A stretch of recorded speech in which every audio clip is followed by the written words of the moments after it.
somewhere beyond the quiet stars near Earth. The universe is filled with objects that seem almost impossible: dim red suns with potentially temperate worlds, giant stars near the end of their lives, crowded stellar clusters, glass rain planets, wounded galaxies, and a micro-quasar carving space with jets moving close to the speed of light. Tonight, on Slow Space Stories, we will drift gently through these deep space mysteries and ask why the universe is shaped in a way that allows such wonders to exist at all. Before we begin, please take a moment to like this video, subscribe to Slow Space Stories, and share it with someone who enjoys calm journeys through science and space. Thank you for spending your time here with us.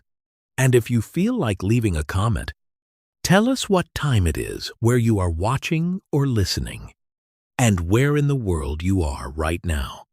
Now, let us begin our quiet journey into the universe's most amazing objects. The first stars beyond the sun do not appear as a grand wall of light. They appear as separate points, unevenly spaced across the dark, each one carrying a private history of mass, heat, age, and motion. Within 50 light-years of Earth, the universe is not yet remote in the largest sense. Yet it is already too varied to feel familiar.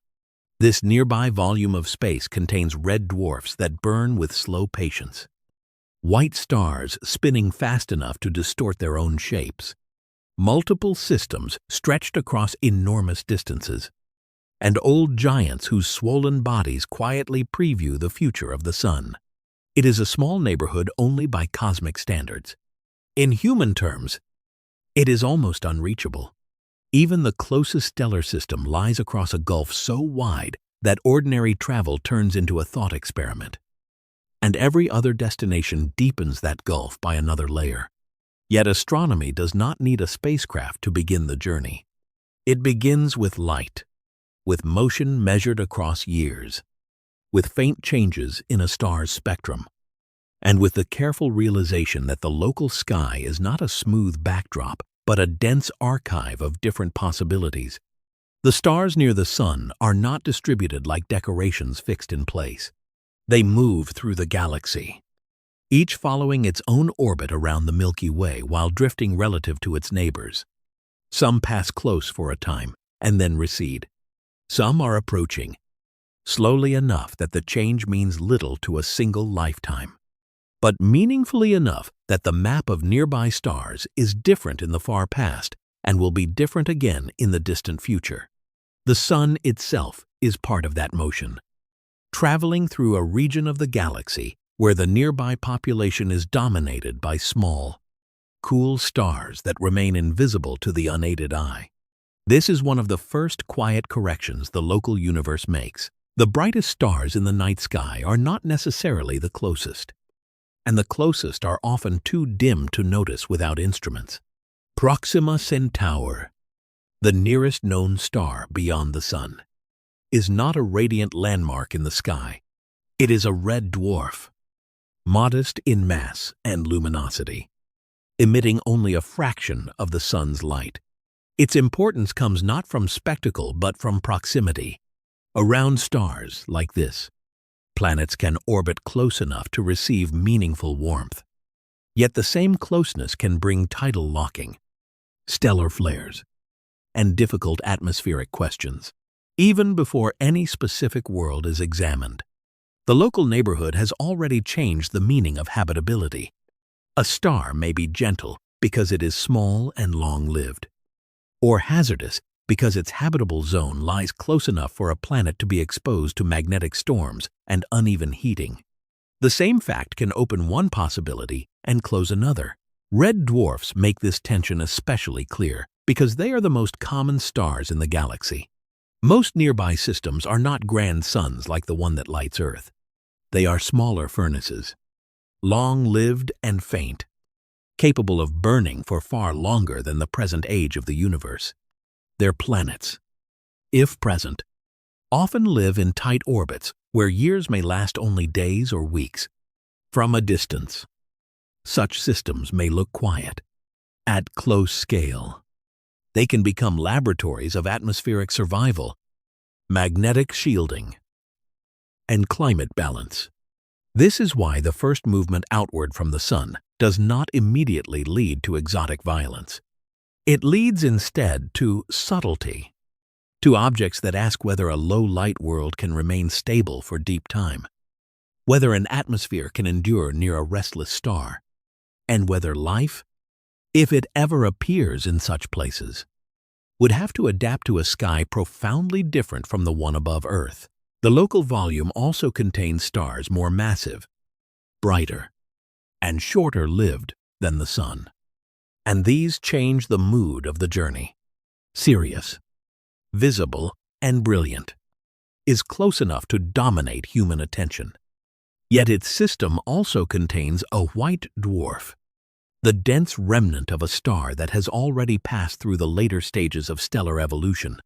That companion is a compressed object, no longer shining through ordinary fusion in the way a living star does, but glowing with leftover heat as it cools across immense spans of time. In a single nearby system, the present and the aftermath of stellar life sit together. One star still shines strongly on the main sequence, while the other has already become a remnant. This pairing makes the local sky feel less like a collection of stars at the same stage and more like a field of clocks that began at different masses and now keep time in different ways.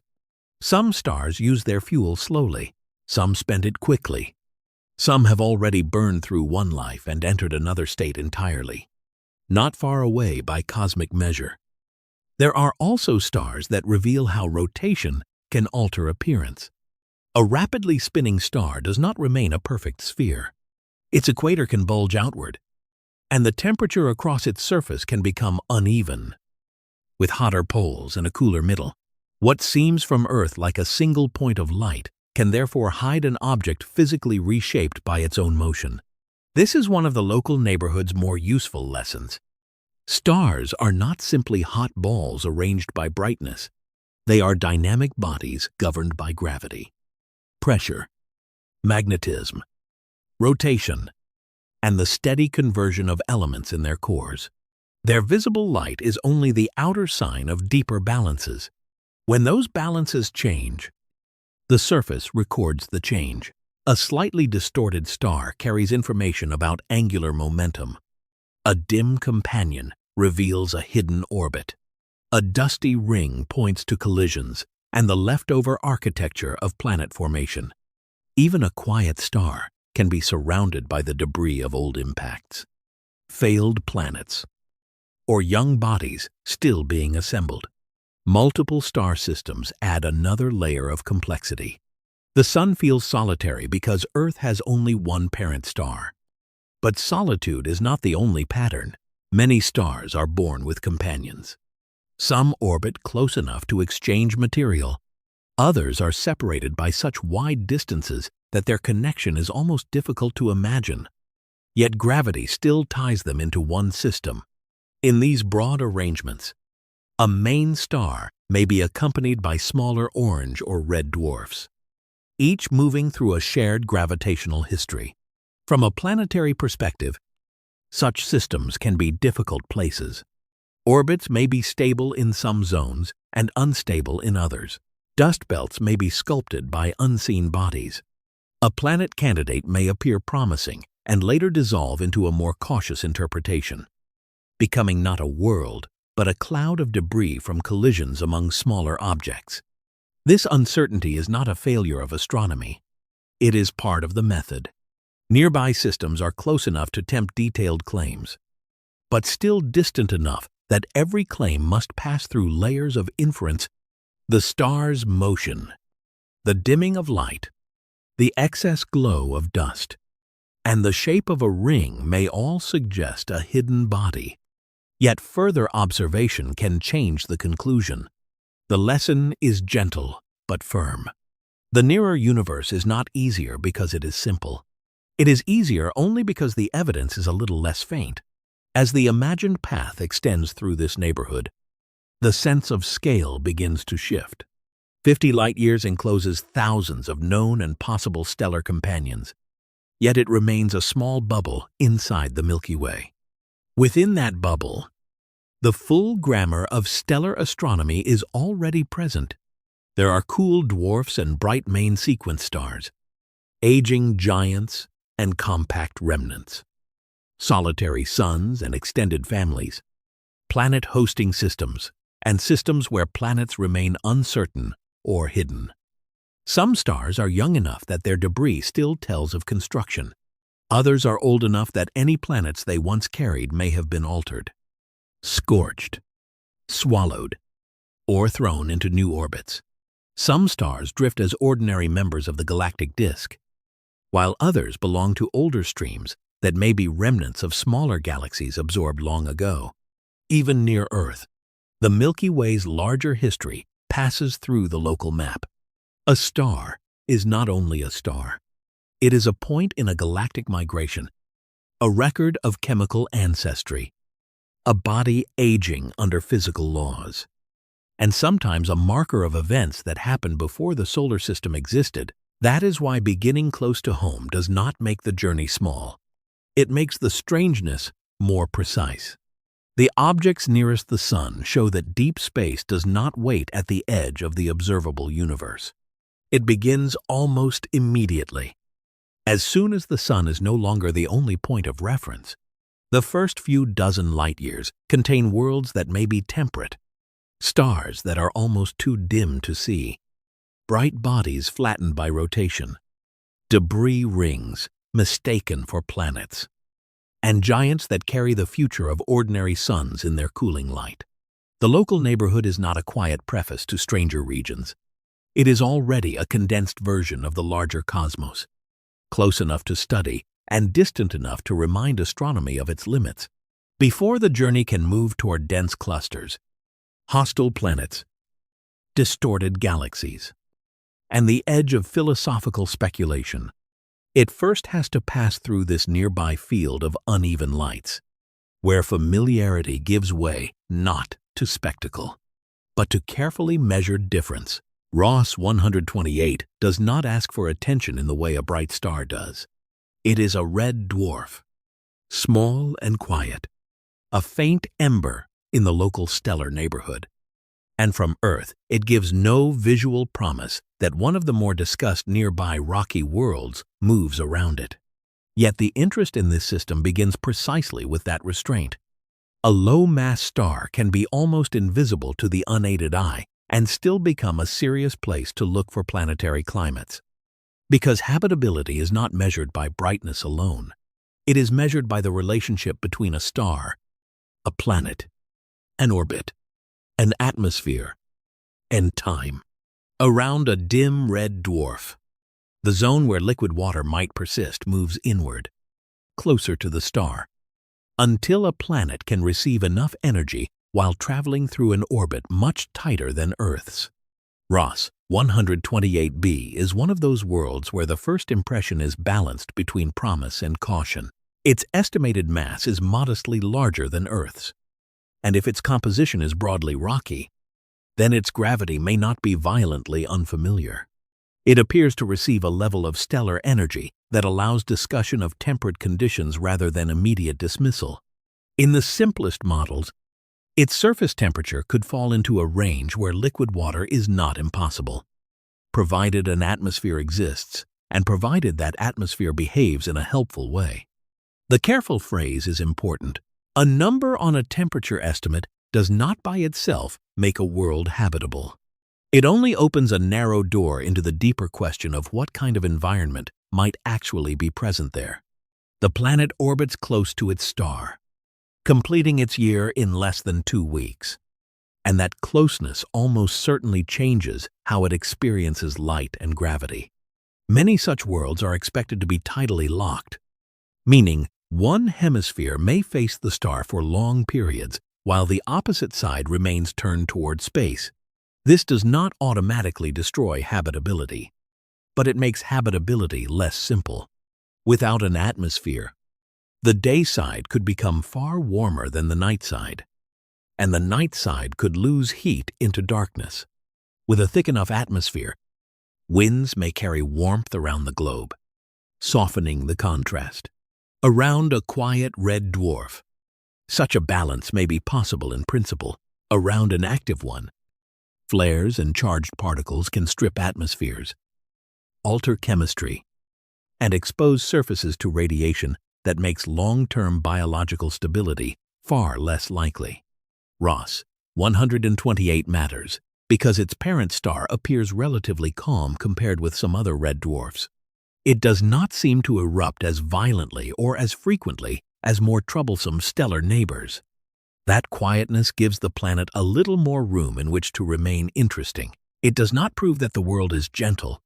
It only removes one obvious reason to reject it. The distinction between possibility and evidence becomes the central discipline of nearby exoplanet science. A planet can be in the habitable zone and still be lifeless. Barren, airless, frozen, scorched, or chemically hostile. The habitable zone is not a promise. It is a geometrical and physical region where stellar heating allows certain conditions, assuming the right atmospheric support. For Ross 128b, the missing details are the most important ones. Its radius is not measured with the certainty needed to know its density. Its atmosphere has not been read clearly enough to decide whether it contains water vapor, carbon dioxide, methane, clouds, or nothing substantial at all. Its surface, if there is a surface accessible beneath the atmosphere, remains beyond direct view. Still, even an incomplete portrait can be powerful. It establishes that small, rocky planets are not rare curiosities confined to one system. They occur nearby, around dim stars that will outlive the Sun by enormous spans of time. Luyten's star carries the same question into a slightly different arrangement. It is another red dwarf in the local neighborhood, cool and faint. But its known planetary system is richer.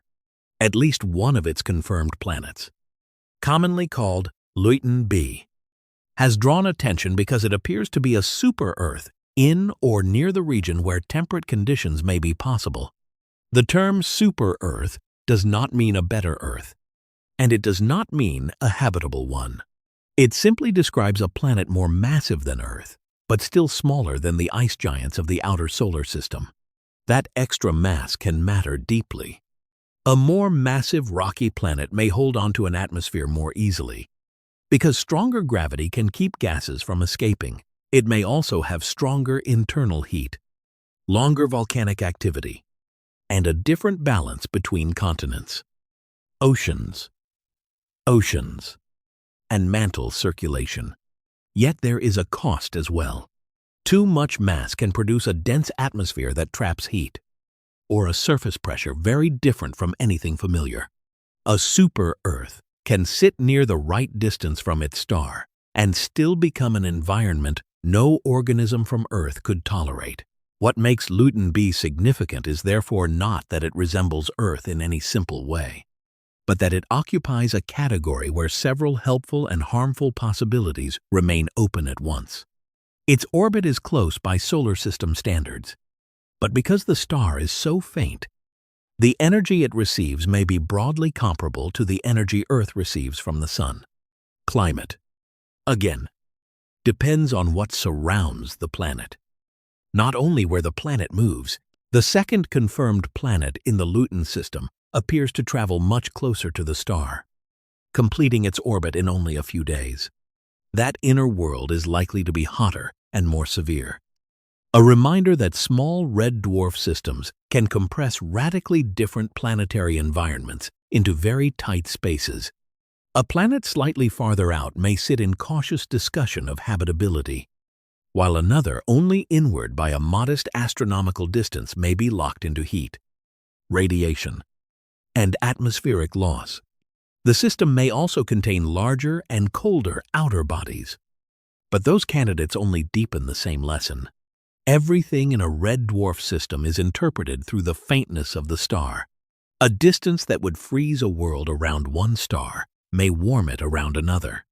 A short orbital period that sounds extreme beside Earth's year may be ordinary around a faint dwarf The local search for life, therefore, becomes a search for context, not resemblance. The more carefully these systems are studied, the less useful it becomes to ask whether a planet is simply like Earth. A better question is whether the planet has found a stable arrangement of energy, chemistry, atmosphere, and geology under its own conditions.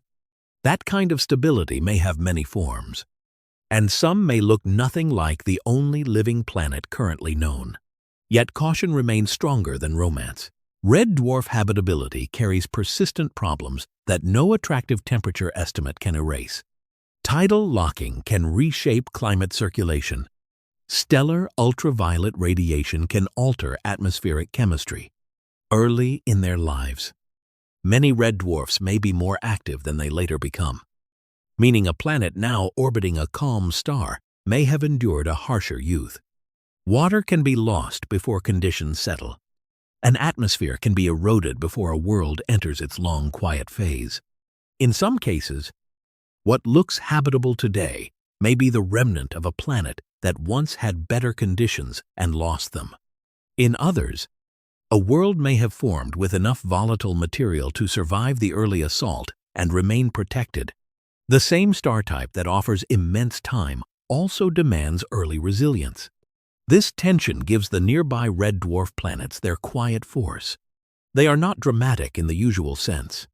They do not glow with obvious violence. And they do not sit inside distant galaxies where scale alone overwhelms the mind. Their mystery is smaller, closer, and more difficult. It lies in whether ordinary planetary processes can remain kind under alien lighting. It lies in whether an atmosphere can move enough heat from permanent day into permanent night. It lies in whether a magnetic field, a thick envelope of air, or a deep ocean could preserve conditions through stellar youth into stellar maturity. It lies in the fact that these questions concern not one world, but perhaps countless worlds around the most common stars in the galaxy. Ross 128b and Luton b are not destinations in any practical sense. They are nearby tests of a much larger idea. If planets around dim red suns can remain temperate and chemically active, then the galaxy's inventory of possible living environments expands enormously. If they cannot, then the apparent abundance of red dwarf worlds becomes more ambiguous. A vast population of planets that live near the right amount of light but under the wrong kind of stellar history. For now, the evidence is suggestive rather than decisive. The stars are close. The planets are real. And the conditions are plausible enough to keep them in view. What remains missing is the atmosphere, the surface, and the long environmental story that would turn a detected mass into a world with a climate. The journey through the nearby stars, therefore, does not settle the question of life beyond Earth. It refines it. It shows that the first serious candidates may not orbit bright solar twins, but faint red stars almost hidden in the dark, where the margin between shelter and exposure is drawn very close to the light. Altair changes the journey from dim planetary margins to the behavior of a star whose own speed has become part of its identity. It is close by astronomical standards and bright enough to be familiar in the summer sky. Yet its apparent simplicity hides a body rotating so rapidly that the usual image of a round star begins to fail. A star is held together by gravity, pressed outward by heat and radiation from fusion in its core, and shaped by the motion of its own material. When that rotation is slow enough, the body remains close to spherical. When rotation becomes extreme, the equator is pushed outward. The poles sit closer to the center, and the surface no longer shares one uniform condition. Altair belongs to this second category. Its day is measured not in weeks, but in hours, and that rapid spin has stretched its equatorial region into a wider belt while leaving the polar regions more compact and hotter. What reaches Earth as a bright point of white light is therefore not a simple stellar surface. It is a tilted, flattened, unevenly heated star, where geometry and temperature are bound together. The phenomenon is known as gravity darkening, A plain phrase for an elegant effect. The equator, because it bulges farther from the star's center, has lower effective surface gravity and a cooler glow. The poles, held closer to the deeper pressure of the star, shine hotter and brighter. If Altair could be held still and seen in full detail, it would not look like a perfect solar disk. It would look like a luminous body under tension, widened by motion and shaded by the consequences of its own spin. This matters because it shows that even ordinary nearby stars are not always ordinary when their structure is resolved. For most of astronomical history, stars were treated as points because no telescope could see their surfaces directly. Their masses, temperatures, and sizes had to be inferred from light, color, spectra, and motion. Altair helped change that boundary. With modern interferometry, where separate telescopes work together to achieve the resolving power of a much larger instrument, astronomers could begin to reconstruct the star's distorted shape. The result confirmed what theory had already suggested. The star was flattened, and its surface brightness changed from pole to equator. This was not merely an image of a distant object. It was a test of whether stellar physics, developed from equations and indirect measurements, could predict the visible shape of a real star. Altair's significance lies in that connection between prediction and confirmation. It reminds the journey that nearby space is valuable not only because it contains planets, but because it allows the physics of stars to be examined with unusual precision. Yet there is another reason Altair feels incomplete as a destination. No confirmed planet has been found moving around it. Instead, the system is associated with faint material, scattered light, and possible circumstellar structures that are much harder to interpret than a clear planetary orbit. Around a hot, rapidly spinning star, the search for small worlds becomes more difficult. The brightness of the star overwhelms faint nearby signals. The system's youth and energy can also complicate the survival and detection of dust, gas, and planet-forming remains. Altair therefore becomes a study in absence as much as presence. It is rich in stellar physics and poor, at least so far, in confirmed planetary architecture. That absence is not empty. It marks the limits of what can be separated from light. A planet may be missing, hidden, destroyed, or simply below the threshold of detection. The star's brilliance does not explain the whole system. It conceals part of it. Fomalhaut carries that concealment into a broader and more fragile story.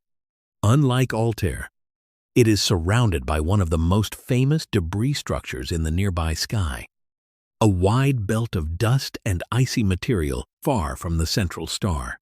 The main star, Fomalhaut, is young, bright, and more massive than the Sun, and its light illuminates a system where leftover material still marks the consequences of formation and collision. Debris disks are not the same as calm planetary rings. They are records of grinding, impact, scattering, and incomplete construction. Dust grains are too small to last indefinitely under the pressure of starlight and stellar wind. So, if a visible belt remains bright, new dust must be continually supplied. That usually means larger bodies are colliding somewhere in the disk, breaking into smaller fragments, and replenishing the haze around Fomalhaut. This dusty structure is wide and sharply shaped enough to suggest gravitational sculpting. Something may be influencing the belt's edges. Something may be stirring collisions. The difficulty lies in deciding whether that something is a planet, several planets, or only the natural evolution of debris under gravity and radiation. For a time, Fomalhaut seemed to offer one of the most dramatic prizes in exoplanet astronomy, a directly imaged planet, visible as a faint point near the debris belt. It was given the designation Fomalhaut B and later acquired the informal name Dagon, a name that made the object easier to remember but did not make its nature easier to secure. The apparent planet was exciting because direct images of exoplanets are rare, especially in reflected or scattered light. Most exoplanets are discovered indirectly, through a star's wobble or a small dip in brightness during transit. A direct point near a nearby debris disk seemed to turn inference into sight. But astronomy often becomes most honest when a pleasing interpretation begins to weaken. Further observations showed that the object did not behave as a normal, massive planet should. It was oddly bright in visible light, difficult to detect in infrared light, and its motion and appearance began to fit another explanation. Instead of a planet, Fomalhaut b may have been an expanding cloud of dust created by a collision between icy bodies. What had looked like a world may have been the aftermath of destruction, temporarily bright enough to be mistaken for something more solid. That revision did not make Fomalhaut less important. It made it more instructive. The system became a reminder that planet formation is not only the quiet assembly of worlds, it is also a history of impacts, fragments, false signals, and transient shapes that can appear planet-like before fading into a disk. The difference between a planet and a dust cloud is enormous, physically. But at interstellar distance, that difference can narrow into a few points of light measured across years.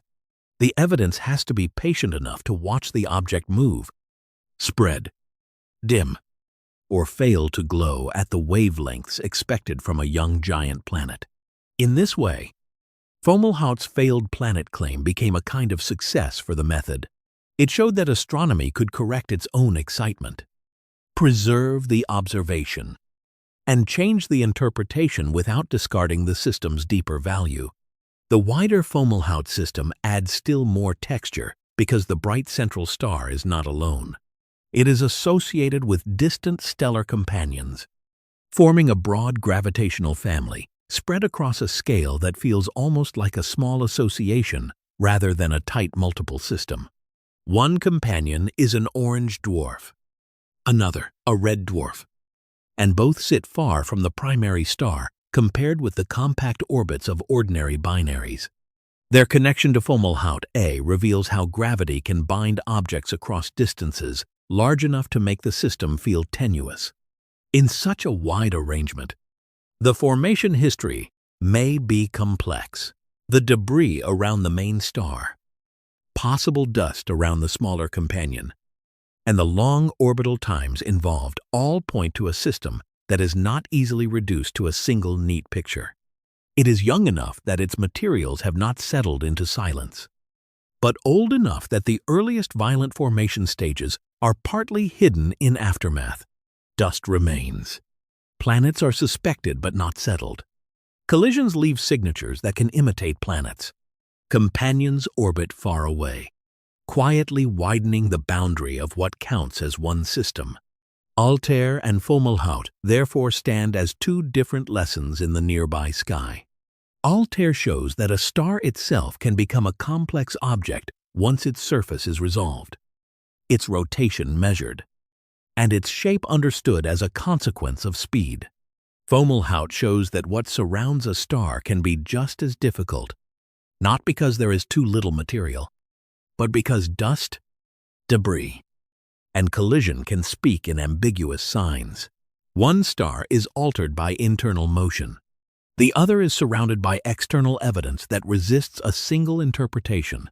Together they move the journey away from the search for Earth-like conditions and into the broader architecture of stellar systems, where light can reveal, distort, and mislead at the same time. The important point is not that every bright nearby star hides a planet.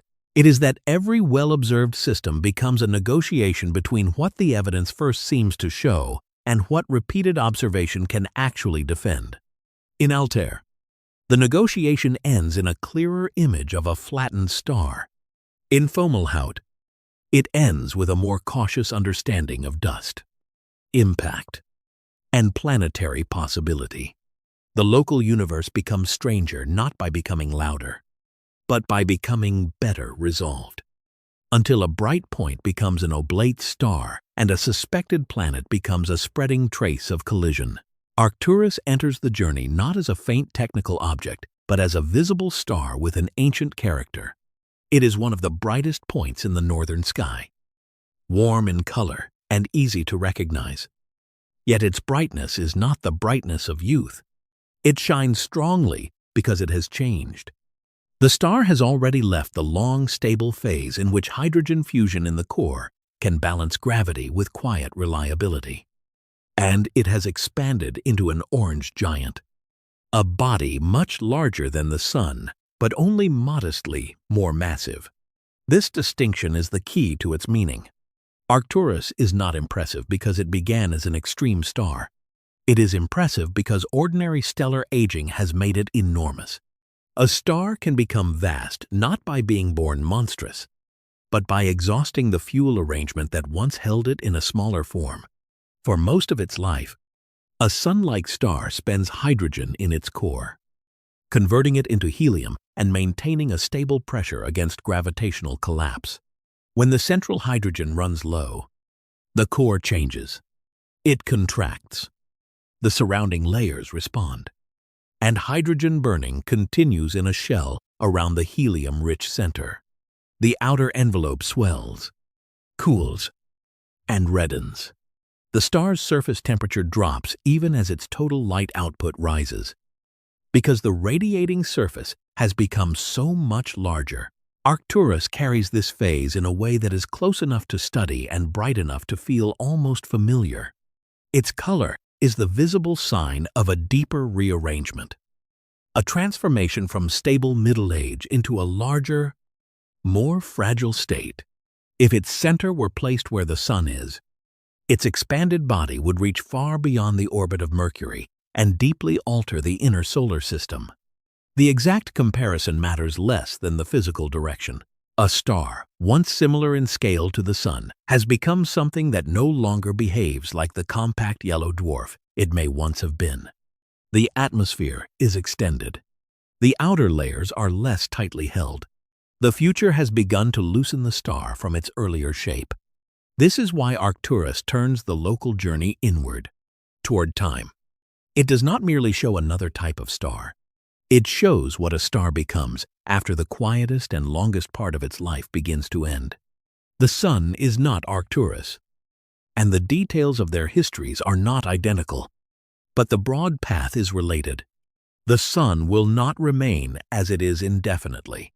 It will one day exhaust the hydrogen in its core, swell into a giant phase, and change the conditions around every remaining planet. Long before the final remnant is formed, the inner solar system will become unrecognizable. Oceans, atmospheres, surface rocks, nate, and orbital histories will all be forced into a new balance or erased by it. Arcturus, therefore, functions as a nearby preview, not of a sudden catastrophe, but of an inevitable stellar migration through time. The calmness of the star in the sky hides the scale of what such aging means. A red or orange giant is not simply an older version of a star. It is a different physical environment, with a deep interior trying to find new ways to release energy while the outer body expands into space. Some giants begin helium fusion in their cores. Some move through unstable phases. Some shed material through winds that enrich the surrounding medium. For stars of roughly solar mass, the ending is not a supernova. They do not have enough mass to collapse into neutron stars or black holes. Instead, they eventually lose their outer layers and leave behind a white dwarf, an exposed core that no longer produces energy through ordinary fusion. Around it, for a short astronomical interval, glowing gas may form a planetary nebula, a misleading name for a shell of stellar remains rather than anything to do with planets. The white dwarf then cools slowly across spans of time, so long that the universe itself has not yet existed long enough for any of them to fade completely into darkness. In this way, Arcturus does not point toward an explosive ending. It points toward shedding, exposure, and cooling. The violence is not absent.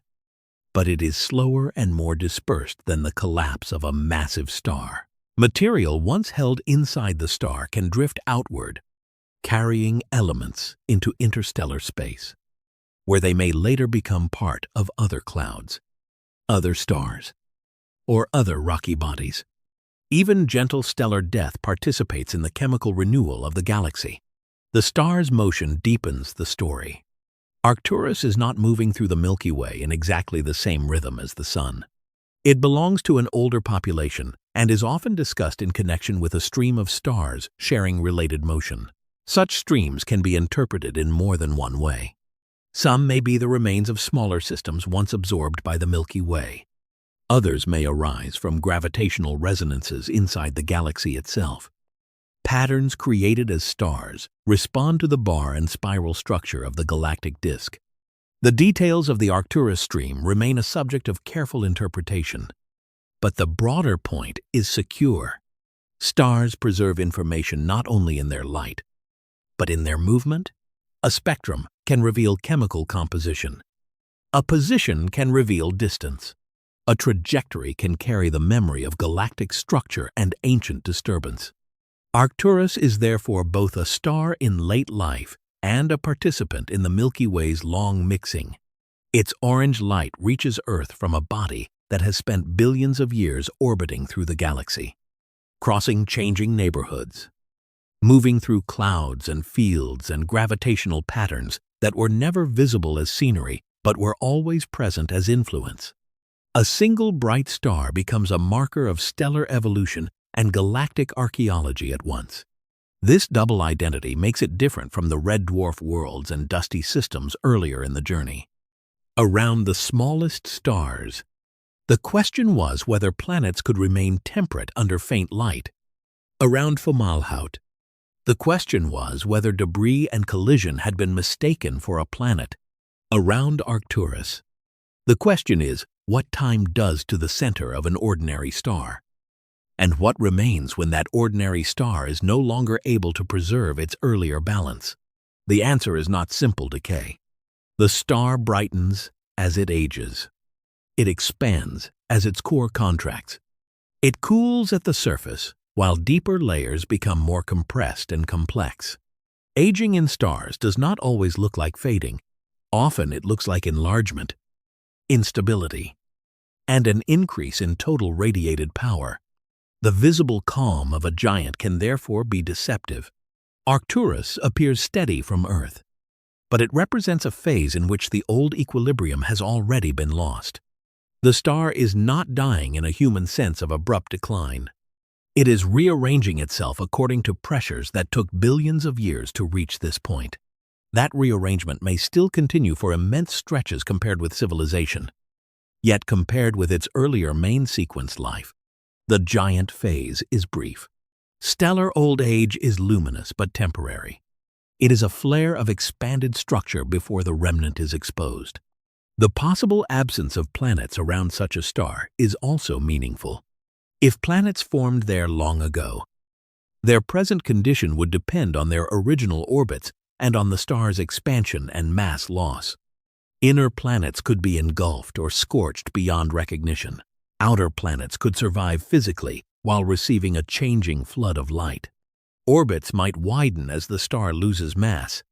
Moons, atmospheres, and icy bodies might experience temporary warming that once seemed impossible. A giant star can make old cold regions briefly more active, even as it destroys the inner calm that once may have existed. This is one of the more subtle consequences of stellar aging. Habitability is not fixed around a star forever. A planet can pass into and out of favorable conditions as stellar luminosity changes. A moon frozen for billions of years may warm for an interval. A rocky world once temperate may become uninhabitable. A stable orbit may remain mathematically intact while the environment it supports is transformed completely. Arcturus, viewed this way, becomes less an isolated object than a reminder that all planetary systems are temporary arrangements around evolving stars. The solar system feels stable because its present epoch is long compared with life and history.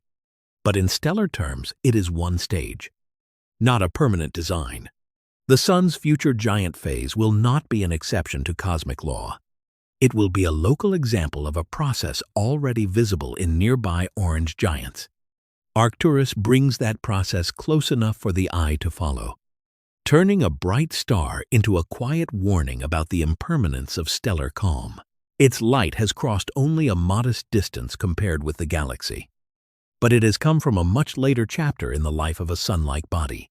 The journey has now moved from planets that may hold atmospheres to stars shaped by rotation and debris, and finally, to a giant that shows the long consequence of using fuel for billions of years. The next step will leave the relative spaciousness of the local neighborhood and enter a region where stars are not separated by comfortable distances, where youth, mass, radiation, and gravity crowd together so tightly that stellar evolution becomes faster, harsher, and far less solitary. Westerlund 1 is not entered through a single star. It is entered through crowding, through the idea that a region only a few light-years wide can hold more massive stellar activity than entire neighborhoods of quieter space. In the loose surroundings of the Sun, stars have room to seem separate. Their distances are so large that even neighboring systems appear isolated, each one moving with its own planets, debris, companions, and aging path. Westerlund 1 removes that comfort. It belongs to the deeper structure of the Milky Way, hidden behind dust and gas, and its light reaches Earth after being filtered by the crowded material of the galactic plane. The cluster was discovered in the 20th century, but for a long time it remained difficult to understand, not because it was faint in any ordinary sense, but because the galaxy itself stood in the way. Dust absorbs and reddens visible light. Stars blur into one another. The most important objects are bright, massive, and rare. Yet they are packed so closely that separating one from the next becomes a technical problem. What makes Westerlund 1 valuable is exactly what makes it difficult. It is a young, dense, massive cluster close enough within the Milky Way to be examined in detail, yet extreme enough to resemble stellar nurseries that may have been more common in other galaxies and earlier eras. A star cluster begins as a shared origin. A large cloud of cold gas and dust collapses under gravity, fragmenting into dense knots that ignite as stars. The newborn stars carry a related chemical inheritance because they form from the same parent material. And they usually have similar ages because the formation event happens over a limited interval. In a loose open cluster, this shared beginning may not last long. The stars drift apart over hundreds of millions of years as gravitational encounters, galactic tides, and internal motion slowly dissolve the group into the field of the galaxy. In a dense and massive cluster, the story becomes more concentrated. Gravity holds the system together more strongly. Massive stars appear in unusual numbers. Radiation floods the surrounding gas. Stellar winds carve cavities through the material from which the stars were born. The cluster becomes not just a collection of lights, but a physical environment where young stars alter one another's surroundings from the beginning. Westerlund 1 sits in this category with unusual force. Its total mass is estimated at tens of thousands of solar masses, and its diameter is only several light-years across. In a region comparable to the distance between the Sun and some of its nearest stellar neighbors, it contains thousands upon thousands of stars, including many of the most luminous and short-lived kinds known. The density alone changes the meaning of a stellar system.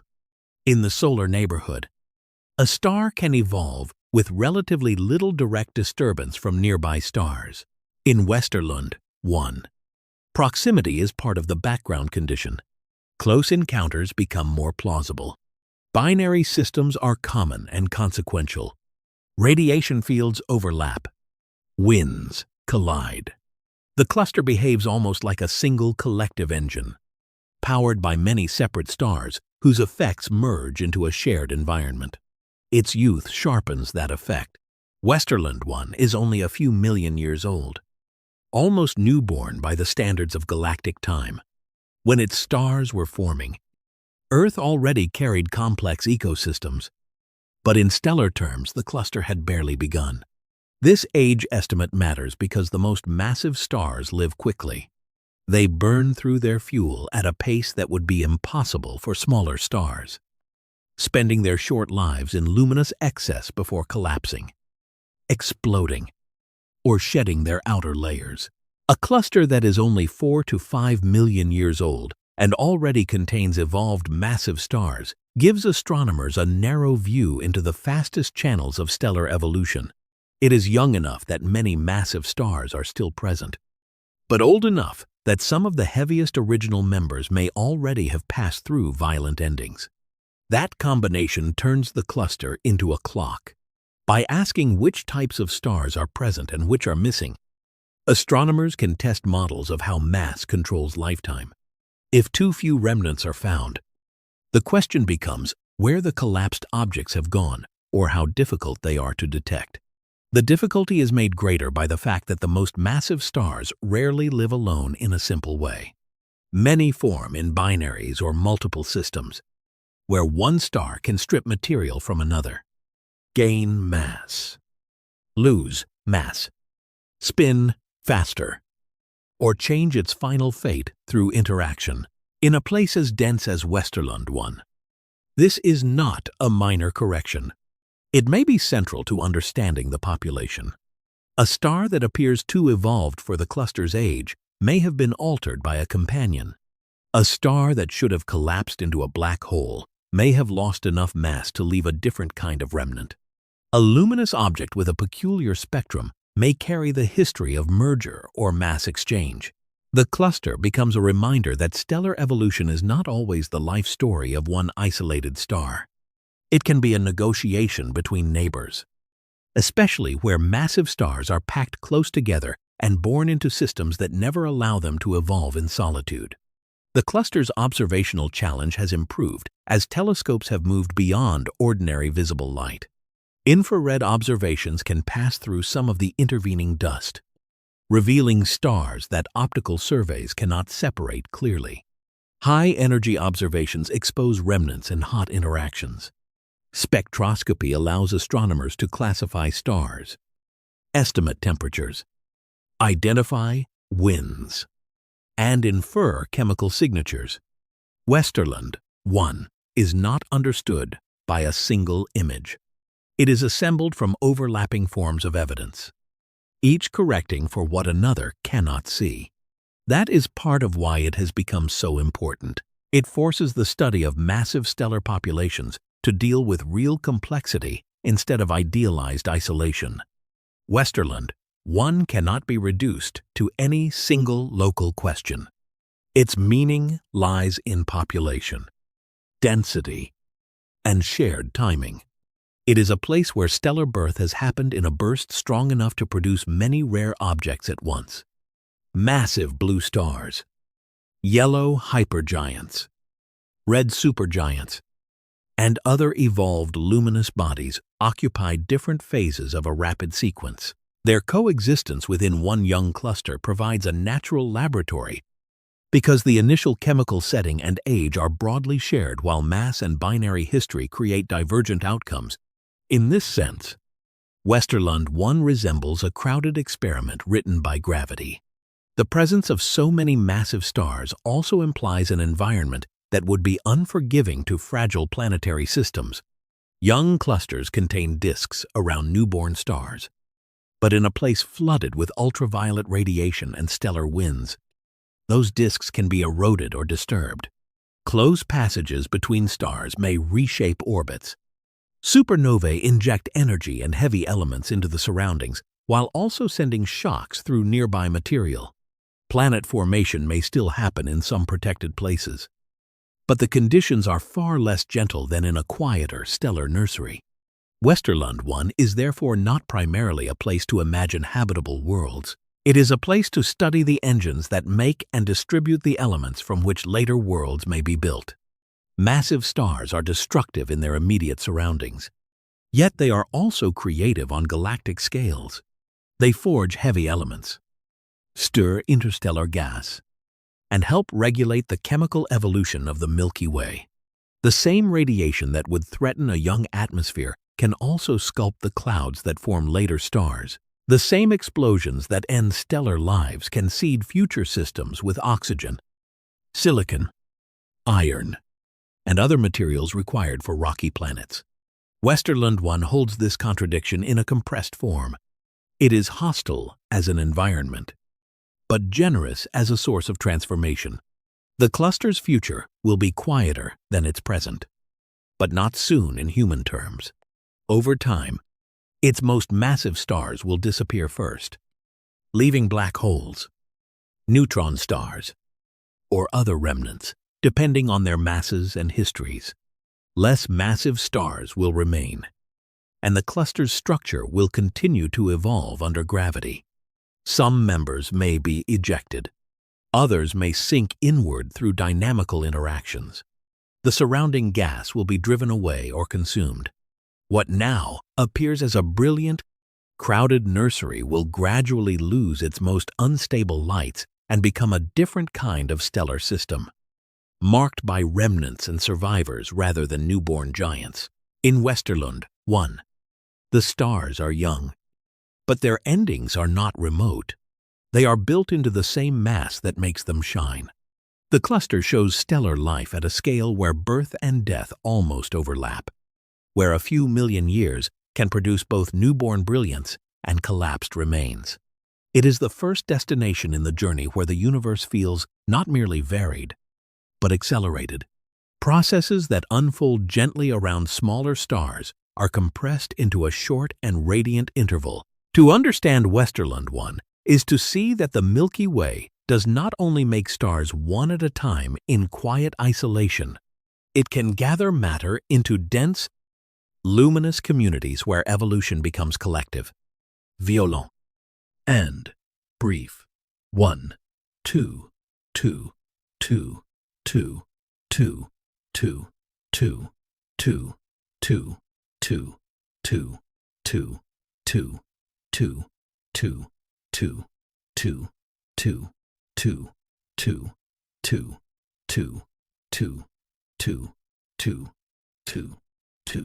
2, 2, 2, 2, 2, 2, 2, 2, 2, 2, 2, 2, 2, 2, 2, 2, 2, 2, 2, 2, 2, 2, 2, 2, 2, 2, 2, 2, 2, 2, 2, 2. The cluster closes this stage of the journey by replacing the spacious local neighborhood with a different kind of order. One governed by crowding, shared origin, and short stellar lives, and it leads toward the most extreme members within it, where supergiants, Wolf-Rayet stars, and a puzzling magnetar begin to test the limits of what such a cluster can produce. Inside Westerlund 1, the most extreme stars are not simply brighter versions of familiar suns. They are bodies living close to physical boundaries, where mass loss, radiation pressure, magnetic fields, and companion stars can decide whether the final remnant becomes a black hole, a neutron star, or something even more difficult to classify. The cluster's youth makes this especially strange. In an older region of the galaxy, evolved stars and compact remnants can be understood as the result of long, separate histories. In Westerlund 1, many of them share nearly the same birth time. Their differences are not mainly differences of age. They are differences of mass, rotation, and interaction. This shared origin turns every unusual object into a question about how fast a massive star can change. Among the most visible answers are the red supergiants, enormous cool stars with outer layers so extended that their surfaces become diffuse rather than sharply bounded. Westerlund 126 is often discussed as one of the largest known red supergiants in the Milky Way. Though its true size is difficult to pin down, because distance, dust, and atmospheric extension all complicate the measurement. The star is cool at the surface compared with blue giants, but its size allows it to radiate immense amounts of energy. Its redness does not mean weakness. It means expansion. Beneath that broad atmosphere, the star has already moved far beyond the stable simplicity of hydrogen burning in the core. Heavier elements may be forming in layered shells, each stage shorter and more demanding than the last, until the internal structure resembles a furnace arranged by density and temperature. This is the strange dignity of a supergiant. It looks swollen and slow, yet internally it is running out of options. Massive stars do not age gently. Their cores advance through fuels at increasing speed, and every new phase leaves less time than the one before it.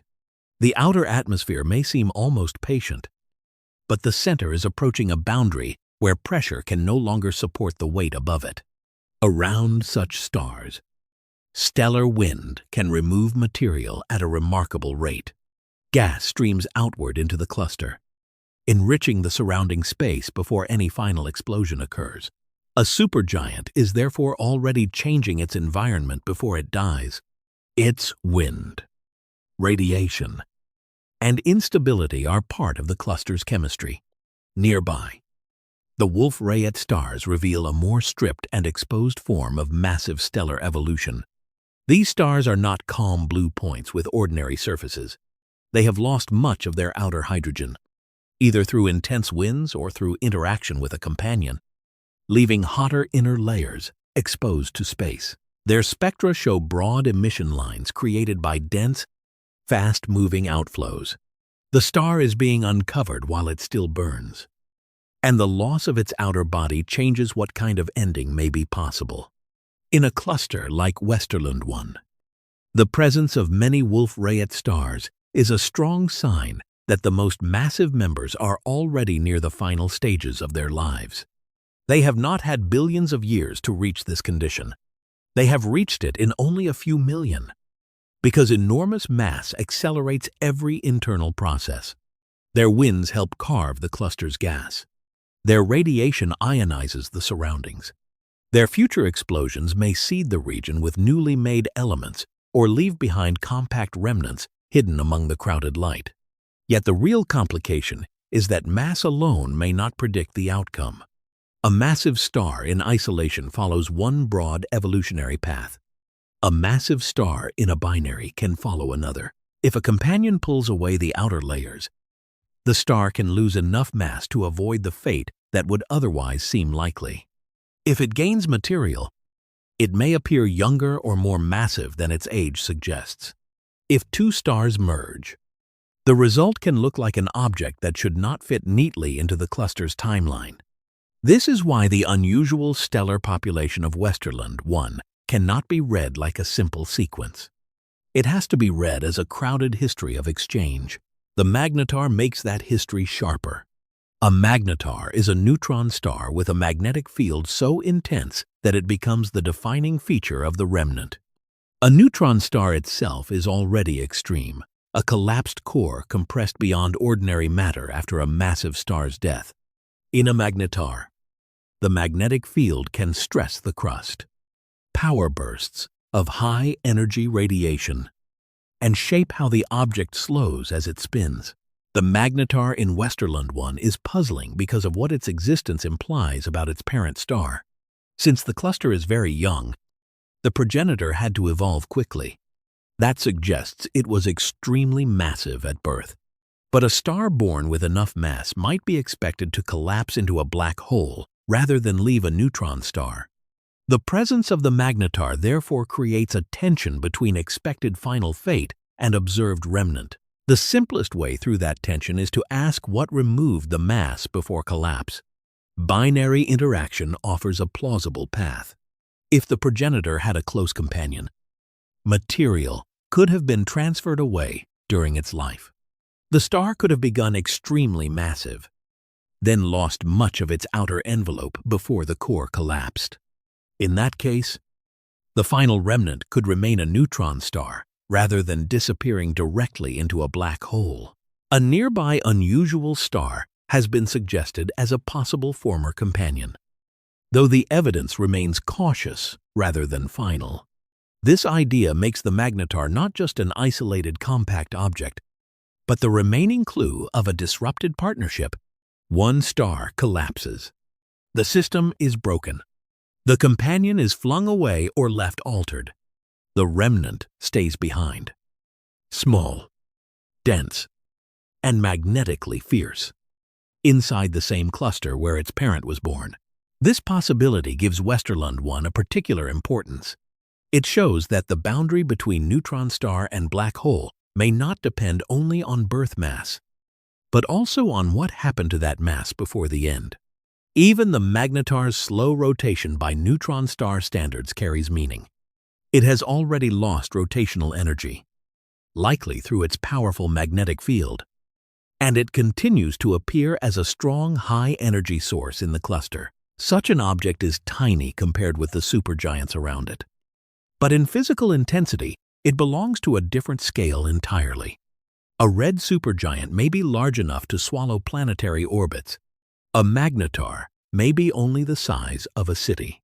Yet the magnetar's magnetic energy, density, and bursts make it one of the most extreme bodies that ordinary stellar evolution can leave behind. Size and power have separated. The cluster holds both lessons at once. One object overwhelms by extension, another overwhelms by compression. The red supergiant spreads its atmosphere outward until the word surface becomes approximate. The magnetar crushes a stellar core inward until matter enters a state impossible under normal conditions. Between them stand the Wolf-Rayet stars, stripped, bright, and unstable, losing themselves into space while preparing for endings that may come quickly in astronomical terms. Together, they turn Westerlund 1 into a map of massive stellar fate. It is not a peaceful museum of rare objects. It is an active system in which many of the largest members are already departing from the forms they had at birth. This environment also clarifies why planets, even if present, are not the main story here. Around such stars, disks can be eroded by radiation before they mature. Nearby explosions can sterilize surfaces and disturb orbits. Close stellar passages can change the architecture of young systems. But the absence of likely habitable worlds does not make the cluster barren in a deeper sense. It is rich in the processes that make future worlds chemically possible. The heavy elements produced inside massive stars and scattered by winds or explosions are part of the long galactic cycle that eventually permits rocky planets, oceans, atmospheres, and complex chemistry elsewhere. Westerlund 1 is hostile to life as a setting, but generous to life as a distant ancestor. It manufactures and releases the materials that quieter regions later inherit. The cluster's most extreme members therefore change the meaning of danger. A supergiant near collapse, a stripped Wolf-Rayet star, and a magnetar with a vast magnetic field would be disastrous neighbors for fragile biology. But they are also essential actors in the larger history of matter. Their violence is not separate from creation. It is one of the ways the galaxy becomes chemically mature. The puzzle is not only how such objects die, but how their deaths feed the next generation of systems. Westerlund 1 holds that question in a compressed and visible form. Its supergiants show mass stretched toward instability. Its Wolf-Rayet stars show mass peeled away into luminous wind. Its magnetar shows a collapsed remnant that should perhaps have been something else. The cluster does not provide a single clean answer. It provides a set of constraints, each one pointing toward the same conclusion. The final life of a massive star is not decided at birth alone. It is shaped by loss, motion, companions, and the crowded environment that surrounds it. From here, the journey can leave the cluster's stellar violence and turn toward planets, where the same physical laws create another kind of extremity, not in the cores of stars, but on worlds where darkness, heat, radiation, and atmospheric motion make the idea of a planet feel almost unfamiliar. The first horror worlds do not look frightening from the safe distance of data. They appear as curves, shadows, small changes in starlight, and shifts in spectral lines, each one reduced to a mass, an orbit, a temperature, or a chemical trace. Only after those measurements are assembled does the word planet begin to feel unstable. A planet can be round, gravitationally bound, and orbiting a star while having almost nothing in common with the calm landscapes that make the word familiar. Around other stars, worlds can be blacker than charcoal, hot enough to melt rock, stripped by pulsar radiation, stretched by tidal forces, or wrapped in winds that carry glass through the atmosphere. These are not monsters in a mythic sense. They are ordinary physics taken into environments where the balances are hostile to life and even long-lasting surfaces. TRES 2b begins with darkness. It is a gas giant orbiting very close to its star, and its most famous property is not size or heat, but the small fraction of light it reflects. Most planets and moons scatter at least some visible light back into space. Clouds, itch, dust, haze, and atmospheric molecules give them brightness. TRES 2b absorbs almost everything that falls on it, making it one of the darkest exoplanets known. Its atmosphere is hot enough to glow faintly, not with the clean brilliance of a star, but with a dull red emission that suggests embers rather than daylight. The cause of that extreme darkness is still not fully settled. It may involve sodium, potassium, titanium oxide, or complex high-temperature chemistry that removes reflective clouds and absorbs incoming radiation with unusual efficiency. The result is a world that would not shine like Jupiter if placed in the same view. It would drink in starlight and return only a weak thermal warning from its heated air. The darkness is not empty. It is an atmospheric state, an outcome of chemistry and heat. 55 Cancri E moves the journey from darkness to exposure. This world is a super-Earth in a very tight orbit around a bright nearby star, completing its circuit so quickly that the idea of a year becomes almost meaningless by terrestrial standards. Its day side is heated to temperatures high enough to keep rock near or beyond melting, while the night side, though cooler, remains far from gentle. If the planet is tidally locked, one hemisphere faces constant stellar glare, while the other lives under permanent darkness. And between them may lie a boundary region where heat is dragged by winds or lava flows from one side to the other. Early speculation once imagined that the planet might contain large amounts of carbon in forms that could include graphite or diamond deep inside. But later work has made the composition less certain. That uncertainty matters, because the true nature of such a world depends on whether it is a bare, rocky core, a volcanic planet, a world with a dense envelope of gas, or something more complex. The star bakes it. Gravity holds it close. Its surface, if exposed, may not behave like a stable crust at all. It may be a restless thermal boundary between solid and molten states, with atmosphere and rock exchanging material under extreme heat. Poltergeist, the planet also known by its pulsar designation, changes the source of danger entirely.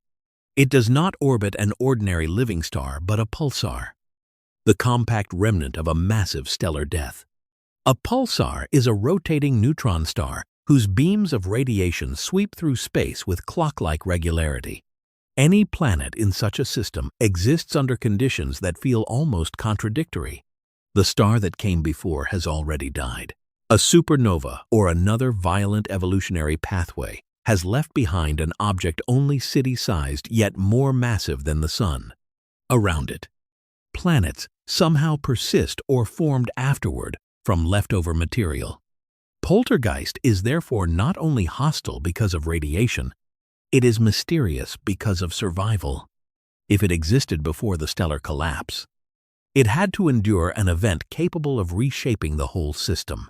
If it formed afterward, then planet formation occurred from debris around a dead star, in an environment very different from the calm disk that formed the solar system. The pulsar's radiation, particle winds, and magnetic field make the surrounding space severe. The planet is a reminder that worlds do not require friendly origins. They can form or remain in the ruins of stellar catastrophe, orbiting a remnant whose light is not warmth but high-energy exposure. Kepler 70b pushes the category toward the edge of confirmation and physical plausibility. It has been described as an object orbiting extremely close to a hot subdwarf star, completing an orbit in only a few hours, with temperatures so high that ordinary rock would be driven into vapor. Yet this object is also scientifically unsettled, because the signal used to infer it has been questioned, and its planetary status is not as secure as that of many other exoplanets. This caution does not weaken its role in the journey. It clarifies how astronomy handles extremity. The more extraordinary the implied object, the more carefully the evidence must be tested. If a planet truly moves so close to a hot remnant star, it may be the exposed core of a former gas giant, or the remnant of a world that once passed through its star's expanded envelope. It may represent not planet formation as usually imagined, but planetary survival after partial destruction. In such a case, the world would be less a stable home than a leftover, a dense remnant still orbiting after its outer layers were stripped away. The horror is not only the heat, it is the idea that a planet can become the residue of its own earlier self. WASP 12b is more secure and just as revealing. It is a hot gas giant moving so close to its star that gravity has stretched it away from a simple sphere. Its upper atmosphere is heated and inflated, and material is being pulled from the planet into a surrounding stream and disk. In a distant future measured on astronomical scales, but short compared with the long lives of many planets, the world may be consumed or destroyed. This is not a sudden impact. It is a slow surrender of atmosphere and mass under tidal stress and stellar radiation. The planet is too close to remain intact forever. It has become part of a transfer process, feeding material toward the star that illuminates it. The usual distinction between star and planet begins to blur at the boundary, because the planet is no longer merely orbiting, it is being actively dismantled. Such systems reveal that orbital closeness is not just a number. It is a physical condition that can deform a world, heat it, strip it, and shorten its existence. HD 1897-33b offers a different kind of deception. From afar, its color has been described as a deep blue, a color that might invite an easy comparison with Earth if color alone carried meaning. It does not. This planet is a hot gas giant orbiting close to an orange star, and its blue appearance likely comes from haze and silicate particles in its atmosphere rather than oceans or a calm sky. Its winds may reach tremendous speeds as heat from the day side is driven around the planet, and models of its atmosphere suggest that silicate material can condense into particles under conditions where molten glass or mineral droplets are carried through violent circulation. The image is striking, but the science underneath is more important. In a hot Jupiter atmosphere, the usual categories of weather are transformed. Clouds can be made of minerals. Rain can involve substances that would be solid rock under cooler conditions. Winds are powered by intense day-night temperature contrasts and by constant stellar radiation. The planet is beautiful only in the limited sense that extreme physics can produce color and motion. Its beauty would not be gentle at any accessible depth. It would be an atmosphere of heat, shear, pressure, and chemistry far outside terrestrial habit. Together, these worlds show that planets are not defined by kindness. The universe makes planets wherever gravity, material, and orbital conditions allow. and the resulting bodies can be stable without being safe, fascinating without being habitable, and scientifically valuable precisely because they are so unlike Earth. Their hostility teaches through contrast. TRES 2b reveals how atmospheric chemistry can erase reflection. 55 Cancri E shows how a rocky planet can be pushed into a state between crust and furnace. Poltergeist places planet formation in the shadow of stellar death. Kepler 70b, whether confirmed in its most extreme form or not, shows the caution required when survival and destruction become hard to separate. WASP 12b exposes the slow dismantling of a gas giant by its star. HD 1897-33 B turns weather into mineral violence. None of these places is a likely home for life, as it is understood from Earth. But each one expands the meaning of planetary science. They make clear that Earth is not merely one planet among many by size and orbit. It is one arrangement within a much wider field of possible outcomes, many of which have no need to be gentle. After these hostile worlds, the journey can leave individual planets behind and widen to galaxies, where entire stellar systems are stripped, distorted, ignited, and reshaped through deep space. M86 approaches not because it is close in the ordinary sense, but because its motion points against the larger flow expected from the expanding universe. Most distant galaxies show a redshift, their light stretched as space itself carries them farther from the Milky Way. M86 is different from that simple first impression. It lies inside the Virgo cluster, a crowded assembly of galaxies whose internal gravity creates motion strong enough to override the general expansion on local cluster scales. The blue shift of M86 is therefore not a contradiction of cosmology.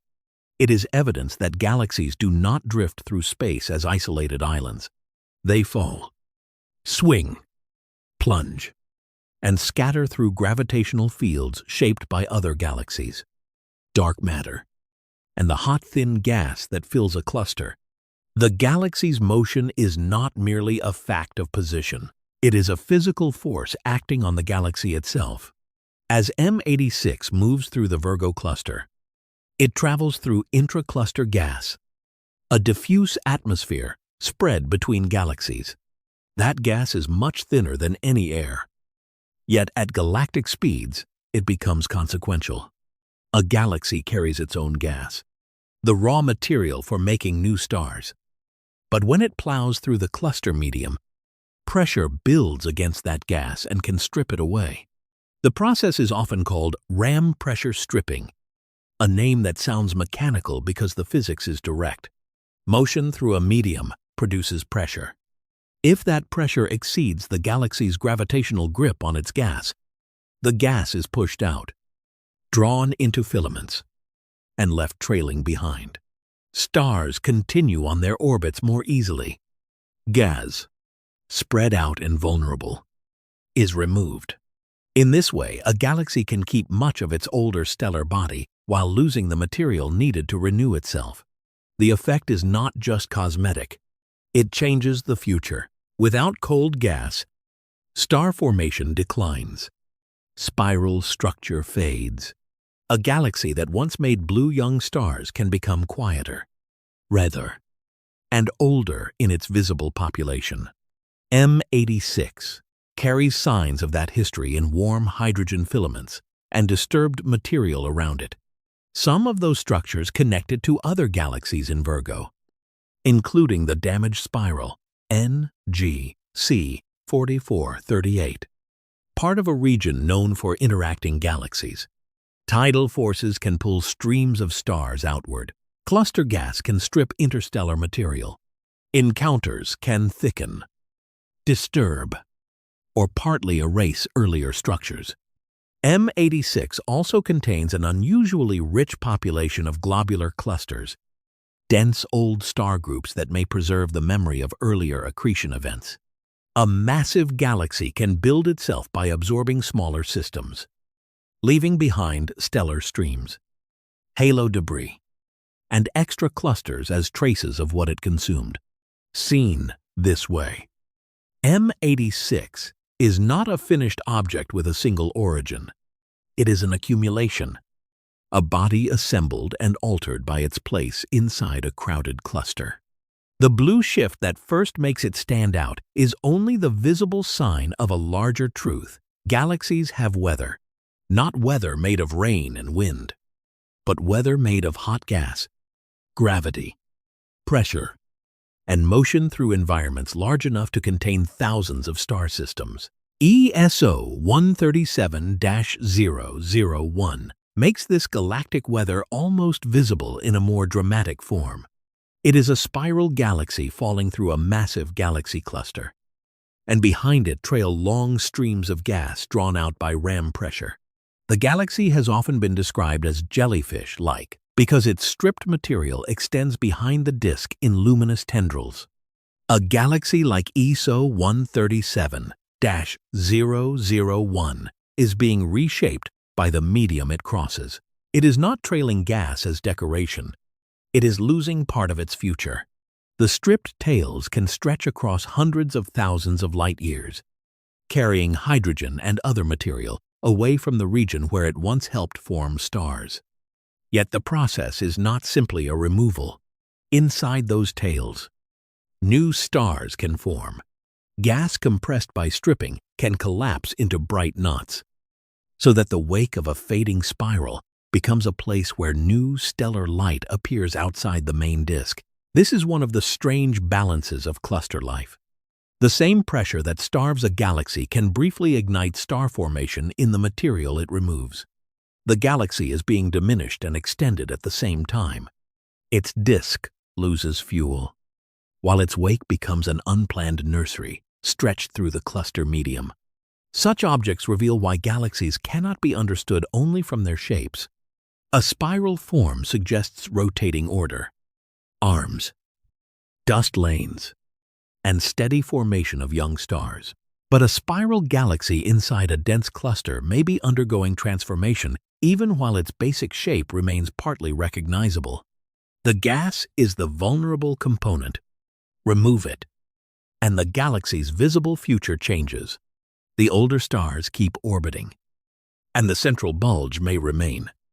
But the arms lose their ability to replenish themselves with blue stellar populations. Over time, the galaxy can fade toward a more passive state. Environment matters. A galaxy's fate depends not only on what it was born with, but on where it travels. In clusters, gravity gathers galaxies into shared regions, and the hot gas between them becomes an active agent. The cluster is not an empty container. It is part of the story. For ESO 137-001, the stripping is strong enough that the separated gas can outweigh or rival the material still held in parts of the galaxy's star-forming disk. Observations across different wavelengths trace different parts of the process. High-energy light reveals hot gas in the cluster and shocked material in the tails. Optical emission shows ionized gas and young stars. Radio observations can follow cooler hydrogen. Each wavelength supplies a different layer, and only together do they show the transformation. This layered view matters because galaxies are not single-temperature objects. They contain cold molecular clouds, warm ionized gas, hot plasma, dust, stars of many ages, and unseen dark matter halos. When stripping occurs, each component responds differently. Stars remain comparatively steady. Cold gas is pushed and compressed. Hot gas glows in high energy bands. Dark matter, interacting mostly through gravity, passes through with little direct resistance from the cluster medium. That separation makes stripping galaxies useful for studying not only star formation, but the invisible structure surrounding galaxies. The visible gas tail does not mark the full mass. It marks the portion that feels pressure most strongly. The stars and dark matter continue along another gravitational path. The difference between them allows astronomers to infer how matter is distributed and how clusters exert influence. M86 and ESO 137-001, therefore, belong together as examples of galaxies under strain. But they reveal different moments and scales of the same broad process. M86 shows the cumulative effects of cluster motion, interaction, accretion, and gas loss inside Virgo. Its history is written in filaments, globular clusters, and the scars of encounters. ESO 137-001 shows stripping in a more visually direct stage, with long tails still attached to a spiral body moving through the cluster medium. One feels like a record of repeated history. The other feels like an event still unfolding. Both make the same quiet correction to the idea of a galaxy. A galaxy is not an island, floating unchanged through emptiness.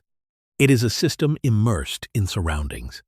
It can be fed by gas, starved by pressure, disturbed by neighbors, and built from smaller systems that fall into it over time. Its identity is partly internal, shaped by rotation, mass, and star formation, and partly environmental, shaped by the cluster or group in which it lives. This is especially important because the Milky Way itself does not exist in complete isolation. It belongs to a local group, interacts gravitationally with satellite galaxies, and moves within a larger cosmic web. The conditions are gentler than those in rich clusters like Virgo or the cluster containing ESO 137-001. But the principle remains. Galaxies are social structures on cosmic scales. Their histories are made from motion, encounter, absorption, and loss. The stripped tails behind cluster galaxies are therefore not only beautiful structures, they are evidence of time acting through environment. They show how a galaxy can be altered without a head-on collision, how a thin medium spread across millions of light years can still remove the raw material for future stars, and how destruction in one place can become brief creation in another. After individual planets and stars, these strained galaxies widen the journey into a new scale of consequence. The question is no longer whether one world can survive a star, or whether one cluster can produce a magnetar. The question becomes how entire galaxies are reshaped by the invisible conditions around them, and how their histories remain written in gas that has already been pulled away. Baby boom is not strange because it is large in the simple way. A giant galaxy is large. It is strange because it appears to be making stars at a pace that turns ordinary galactic growth into a burst, a short and luminous interval when gas collapses into new suns with unusual urgency. The light that reaches Earth from this galaxy comes from deep cosmic time, when the universe was much younger and its large structures were still assembling. That distance turns observation into a form of time travel. The galaxy is not being seen as it is now, but as it was when its starlight began, the long passage across expanding space. In that early era, galaxies were richer in gas, more turbulent, and more likely to collide or merge than many mature galaxies nearby. Even so, baby boom stands out because its inferred star formation rate is extreme. Thousands of stars may have been forming there each year, far beyond the quiet production of a spiral galaxy like the Milky Way. Such a rate cannot continue indefinitely. A galaxy that turns gas into stars that quickly is spending its future in a concentrated phase. It may be building a massive stellar population with remarkable speed, but it is also consuming the cold material that makes later star formation possible. The name sounds gentle, almost playful, yet the process is physically intense. Clouds fragment, compress, heat, and ignite. Massive newborn stars flood their surroundings with ultraviolet radiation. Supernovae from earlier massive generations may begin stirring the gas almost as soon as the burst develops. The galaxy becomes a place where creation is crowded by feedback, because the same young stars being made can disrupt the clouds that feed their own formation. This is one reason starburst galaxies matter. They show that galaxies do not always grow steadily.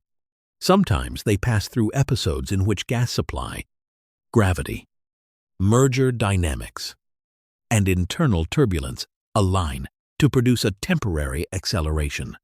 The question is not only how many stars form, but what arrangement of gas and gravity allows such formation without tearing the system apart too quickly.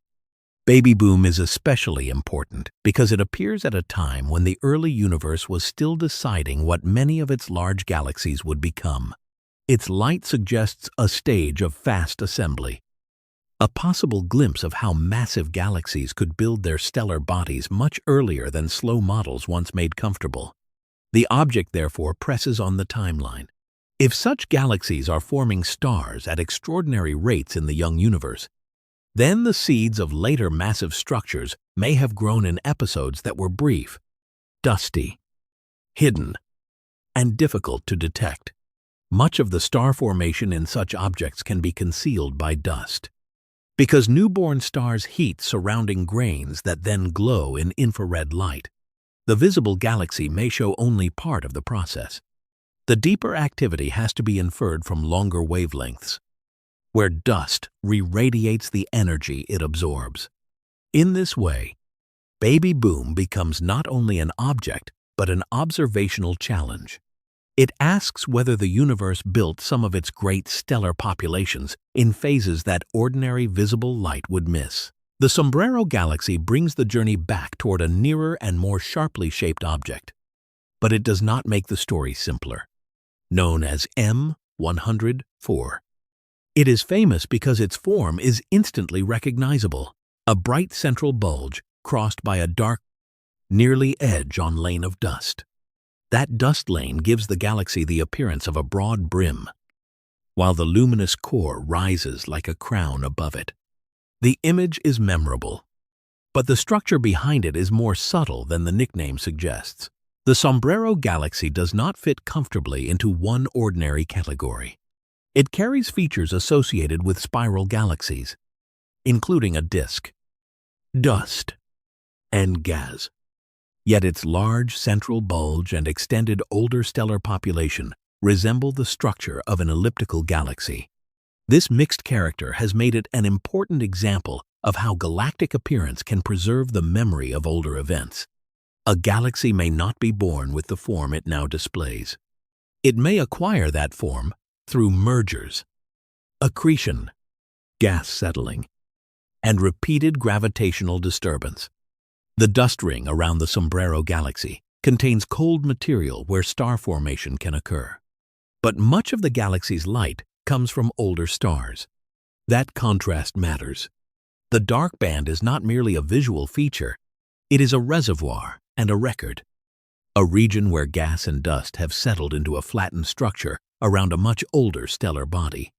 At the center lies another source of intensity, a supermassive black hole with a mass far greater than the one in the Milky Way. Its presence does not mean the whole galaxy is being devoured in some dramatic visible way. In most galaxies, central black holes are quiet unless enough material feeds them.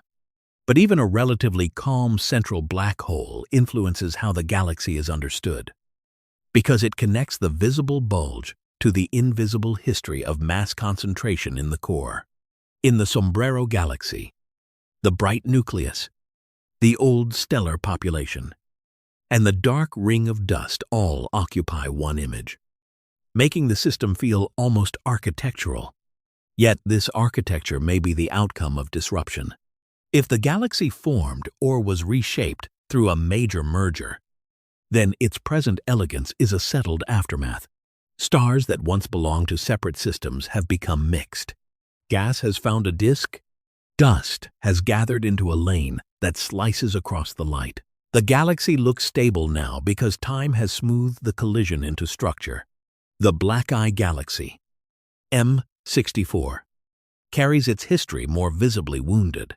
Its dark band of dust covers part of the bright central region, giving it a marked, asymmetrical appearance.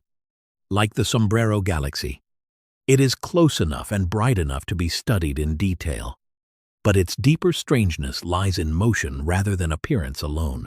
The inner region of the galaxy and the outer gas rotate in opposite directions. This counter-rotation is difficult to explain without an external event. One likely path is that M64 absorbed a smaller gas-rich galaxy in the past. The captured gas settled into an orbit opposite the original rotation, creating a galaxy with two kinematic layers moving against each other. Where those layers interact, gas can collide, compress, and form new stars. The dark eye is therefore not only a patch of dust, it is a clue to a disturbed history still being worked through by the galaxy's material. Counter-rotation makes a galaxy feel less like a single wheel and more like a layered record of acquisition. Stars may preserve one direction of motion while gas remembers another. Dust may trace the place where the two histories meet. This is the kind of evidence that changes a visual object into a narrative one. The galaxy's present shape is not the whole meaning. Its motion reveals that something entered, merged, and did not fully erase its original angular momentum. The result is not chaos, but a structured disagreement. M64 has become stable enough to persist, yet not so thoroughly mixed that the past has vanished. Baby Boom, the Sombrero Galaxy, and the Black Eye Galaxy together show three different ways that galaxies carry unfinished histories. One is seen in an early burst, spending gas at a pace that may help build massive structures while the universe is still young. One shows a poised mixture of disk, bulge, dust, and central mass that may be the calm remnant of earlier merger activity. One displays a darker and more direct sign of accretion, with gas turning against the motion of the stars around it. Their forms are different, but the underlying lesson is shared.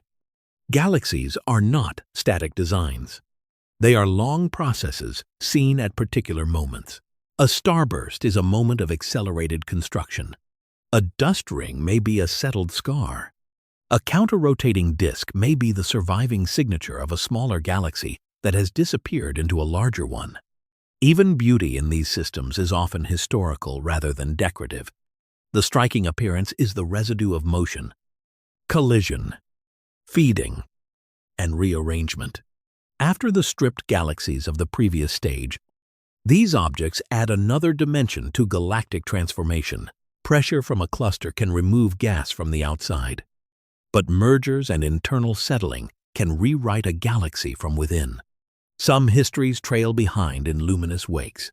Others fold into the core, hide inside dust lanes, or remain visible only when motion is measured. The universe does not preserve every event clearly, but it rarely erases all evidence. In the architecture of a galaxy, in the age of its stars, in the direction of its gas, and in the glow of dust warmed by hidden star formation, the past remains partly recoverable.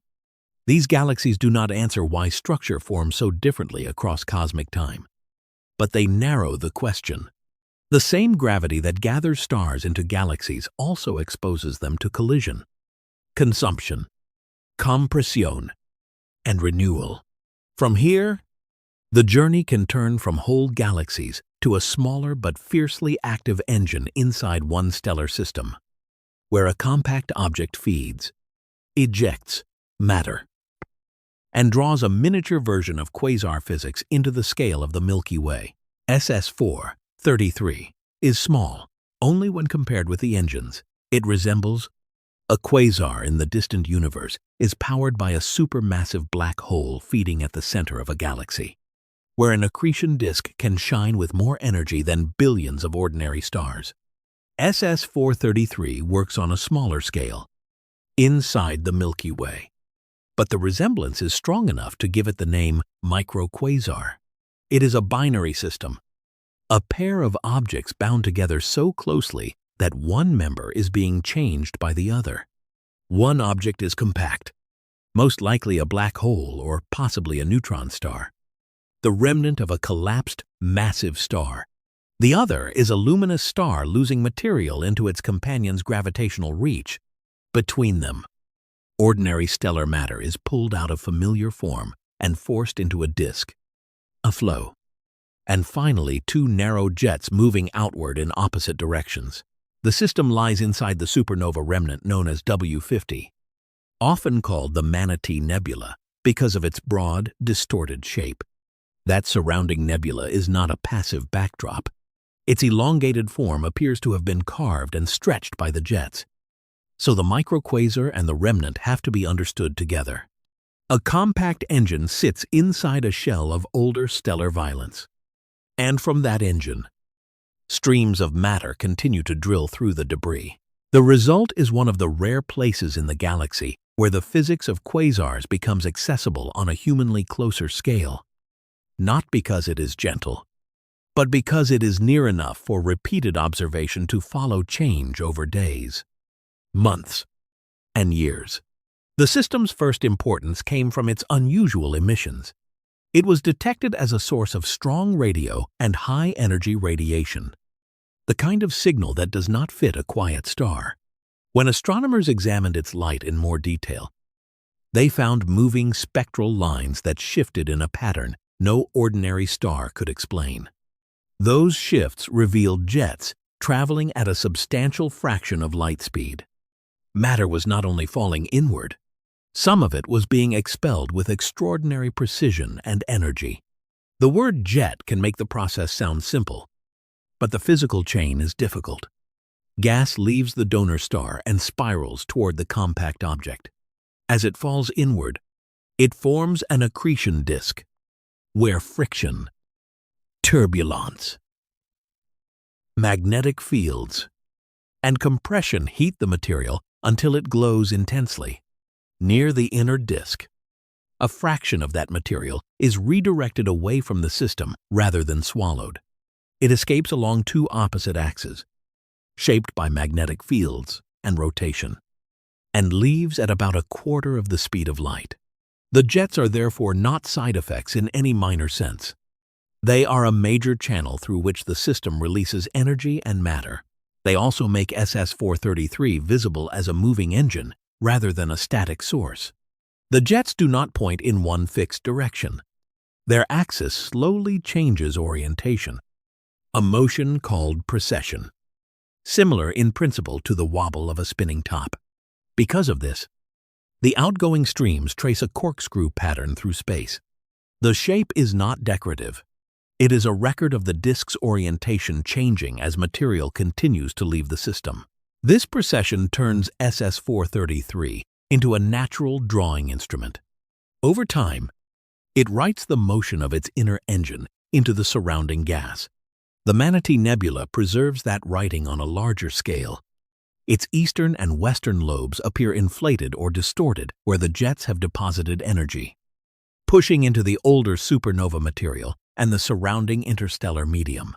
The nebula's shape suggests a system where a past explosion created the broad remnant, and continuing jets later stretched it into something less symmetrical. That combination is unusual because most supernova remnants fade without being reshaped so dramatically by a surviving central binary. SS-433 seems to have refused to let the explosion be the final event. After the massive star died and left a compact object, the binary interaction continued, turning the remnant into a living laboratory. The companion star is crucial to that persistence. Without a donor, the compact object would have little nearby material to feed on. It might remain dark or only faintly visible. With a donor star filling or overflowing its gravitational boundary, matter can stream inward continuously. The two objects orbit their common center of mass in a period of a little less than 2 weeks. Close enough for strong interaction, but not merged into one body. The donor is believed to be an evolved, massive star whose outer layers are being stripped. Its exact nature is difficult to determine because the accretion disk and outflows dominate much of the observed light. Still, the basic arrangement is clear. One star supplies the fuel, and the compact companion turns that fuel into radiation, disk motion, and jets. This kind of exchange changes both objects The donor loses mass and is gradually altered. The compact object gains access to more material than it can quietly consume.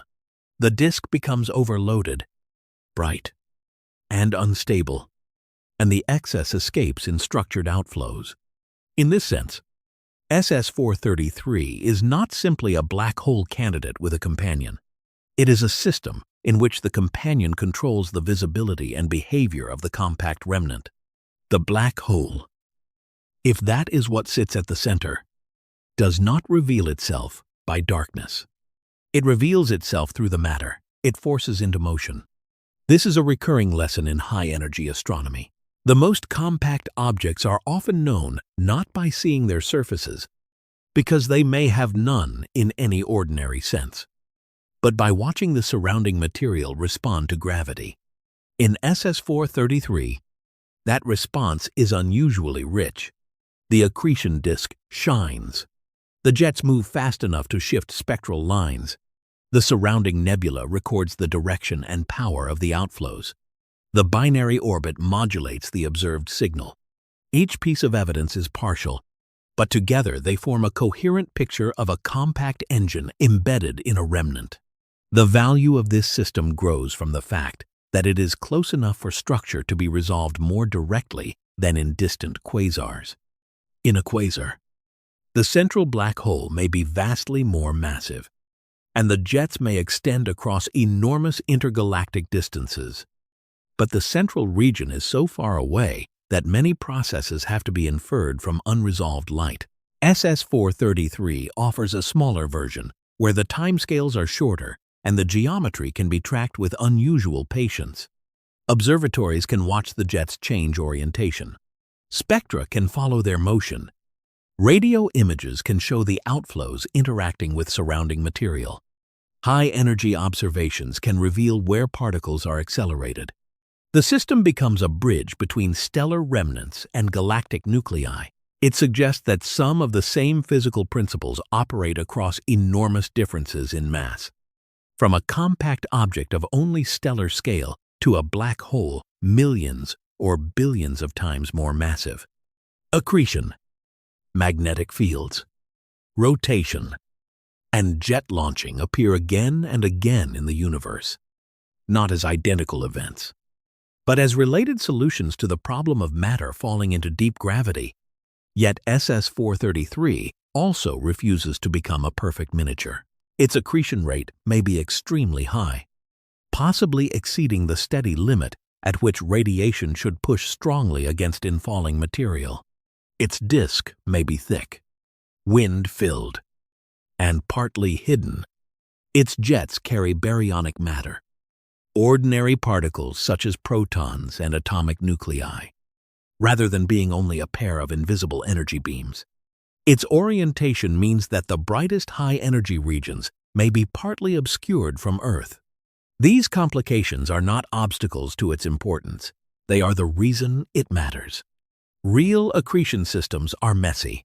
They do not always fit the clean diagrams of thin disks and straight beams. SS433 shows the overloaded, tilted, precessing, wind-filled version of the process. And because it changes on observable timescales, those imperfections can be studied rather than merely imagined. The object's position inside W50 gives the system its final scale. The jets launched near the compact object are narrow at birth, but their influence spreads across a nebula many light-years wide. Energy released near a collapsed core reaches outward until it shapes the visible remains of a dead star. The small engine and the large remnant are locked into one story. Matter falls inward. Energy moves outward, and the space between them becomes structured by motion. This is why SS433 is more than an exotic binary. It is a demonstration that collapse does not always mean silence, and that a stellar death can leave behind an engine capable of reshaping its own grave for thousands of years. The journey has moved from planets under hostile skies to galaxies under pressure, and now to a system where the same idea appears in miniature environment is never separate from energy. In SS433, the compact object feeds, The disk glows. The jets precess. And the nebula remembers each impact.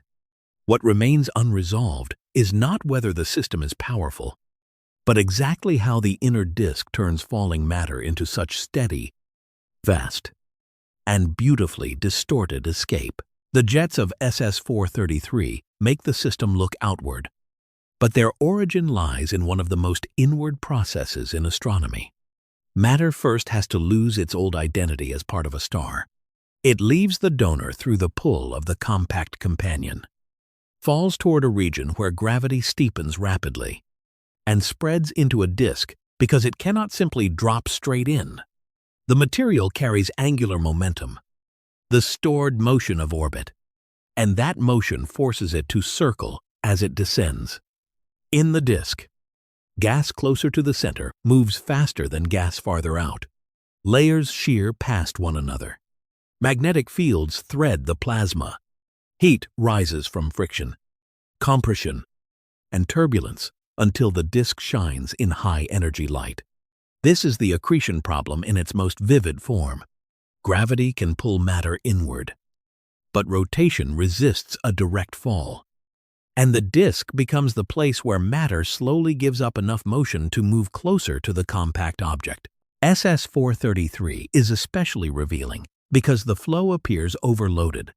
The companion supplies matter at a rate so high that the disk cannot behave like a thin, quiet ring. It becomes thick, bright, wind-filled, and unstable in shape. Radiation pushes outward. Gas is lifted away. Some material is swallowed or passes close to the compact object, while much more may be expelled before it can reach the deepest region. The jets emerge from this restless arrangement, not as decorative beams, but as a narrow solution to a wider imbalance. When too much material approaches deep gravity, part of it can be redirected into ordered escape. Magnetic fields are central to the likely mechanism, though the full details remain difficult. A rotating disk can wind magnetic field lines into structured channels. Near a compact object, those fields may extract energy from the disk's motion. Or, if the compact object is a spinning black hole, possibly from the rotation of space-time around it, the language becomes abstract because the environment is inaccessible. But the evidence is concrete matter leaves the system in two opposite jets at a measured fraction of light speed, carrying ordinary particles rather than only radiation. These jets are not perfectly straight over their full extent. Their launching direction slowly changes as the disk precesses, and this turns the outflow into a spiral pattern across time. Precession gives the system its recognizable signature. Instead of one unchanging axis, SS-433 sends material outward along a direction that sweeps through space. Each parcel of gas continues on the path it was given when it left, while the next parcel is launched at a slightly different angle over many cycles. The combined pattern becomes a corkscrew traced through the surrounding medium. This motion allows astronomers to connect small-scale behavior near the compact object to large-scale structure inside W50. The nebula is shaped like an expanded shell with elongated lobes, and those lobes align with the direction of the jets. The simplest interpretation is cumulative. A supernova first produced the remnant, and the later or continuing microquasar jets injected energy into it, inflating and distorting the shell. The remnant is therefore not only a fossil of the original explosion, it is an active record of continuing work. The compact object at the center, or near the center, still changes the debris that the explosion left behind. This matters because it breaks the clean sequence often imagined for stellar death. A massive star does not always explode and then fade into a simple remnant. If a binary companion survives, the compact core can keep feeding. If it keeps feeding, it can produce radiation and jets. If the jets are strong enough, they reshape the supernova remnant itself. Death becomes a phase in a longer interaction rather than an ending with no further structure. In SS-433, The jet material also tells a deeper story about speed and mass. Relativistic motion means that the outflow is fast enough for the effects of Einstein's physics to become important. The spectral lines from the jets shift because the material is moving toward or away from the observer at enormous velocity. And because the orientation changes with precession, the shifts change in a repeating pattern. This repeating pattern is one of the reasons the system can be modeled so carefully. The jets act like moving markers, exposing the geometry of the inner disk even when the central engine itself cannot be seen directly. Their composition is equally important. In some high-energy systems, jets can seem almost ghostly, recognized mainly through radiation from fast particles. SS-433 shows evidence of jets containing heavier ordinary matter, including atomic nuclei, which means the system is not merely sending energy outward. It is transporting material from the donor and disk into the surrounding nebula. The compact object feeds on a star, but part of that star is thrown back into space at extraordinary speed. The flow is both inward and outward, destructive and redistributive. This is one of the quiet patterns repeated throughout the journey. Stars shed what they cannot keep. Galaxies lose gas and form stars in their wakes. Planets lose atmospheres under heat and radiation. In SS-433, matter is taken from a living star, reorganized by gravity, and expelled into the remains of an older explosion. The system's future follows from the same exchange. The donor star cannot supply mass forever. As it loses its outer layers, it may become hotter, more stripped, and more compact, possibly resembling the exposed core of a star whose envelope has been removed by its companion. The accretion rate may change. The disk may dim or transform. The jets may weaken, alter, or eventually cease.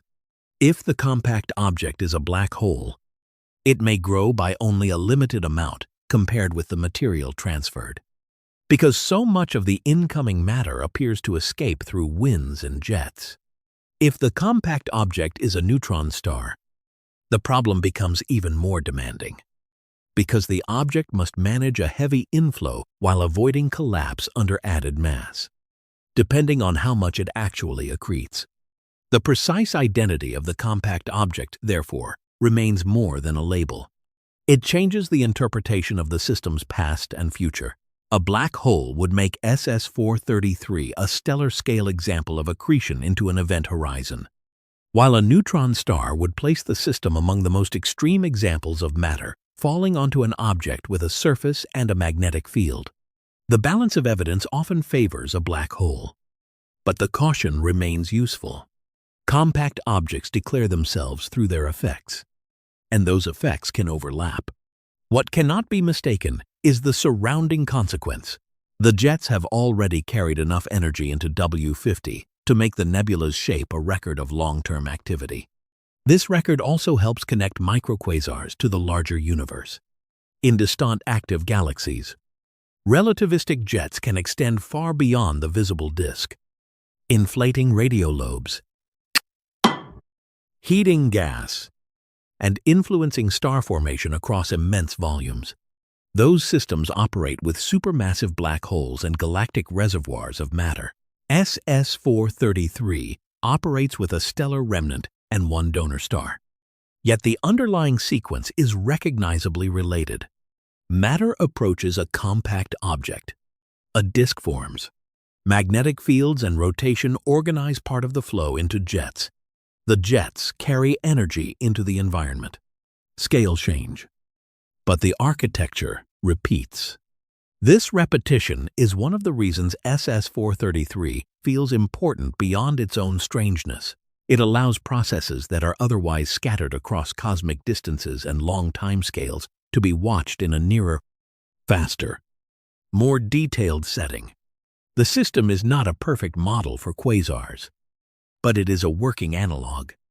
And analogs are valuable when direct access is impossible. Still, the object keeps its own individuality. Its precession, heavy mass transfer, thick disk, and embedded remnant make it more than a scaled-down quasar. It is a product of a specific binary history, likely beginning with massive stars, passing through a supernova, and continuing through a phase of intense mass exchange. The Manatee Nebula preserves the earlier violence, while the jets preserve the continuing one. The companion star carries the cost, losing material into a system that may eventually strip it down to its core. The compact object, meanwhile, remains hidden behind the very activity that reveals it. This is the central paradox of SS-433. The engine cannot be inspected directly, yet its behavior is written everywhere around it in shifted spectral lines, in repeating precession, in radio structure, in high-energy emission, and in the broadened lobes of W50. The evidence does not remove the mystery. It gives the mystery a shape precise enough to study. As the journey prepares to leave this microquasar, the question widens again. SS-433 shows what matter does under deep gravity once the laws of physics are already in place. The final movement turns toward those laws themselves, and toward the more difficult question of why the universe has constants, structures, and conditions that allow stars, planets, chemistry, and observers to exist at all. The return from deep space does not end by making the universe feel smaller. It makes the laws behind the journey feel more exposed.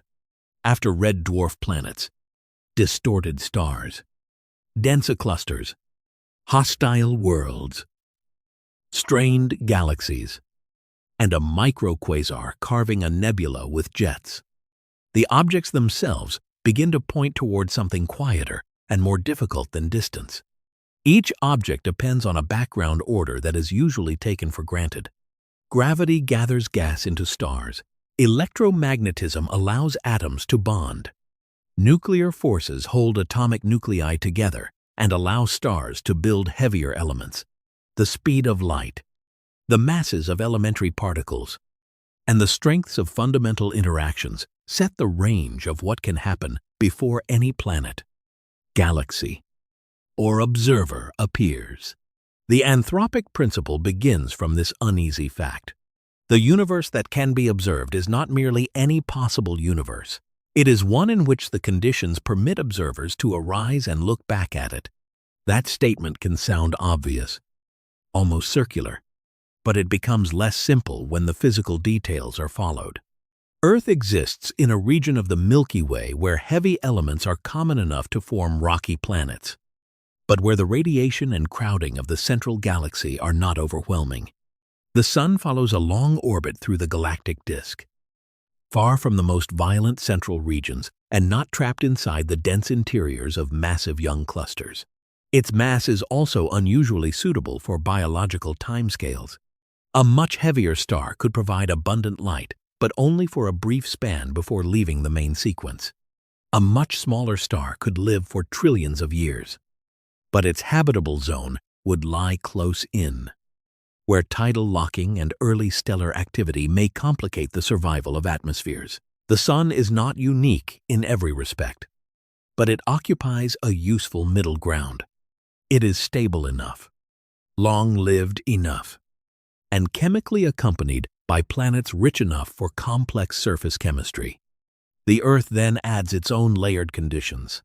Its orbit is nearly circular compared with many possible planetary paths, helping the planet avoid extreme swings of heating and cooling.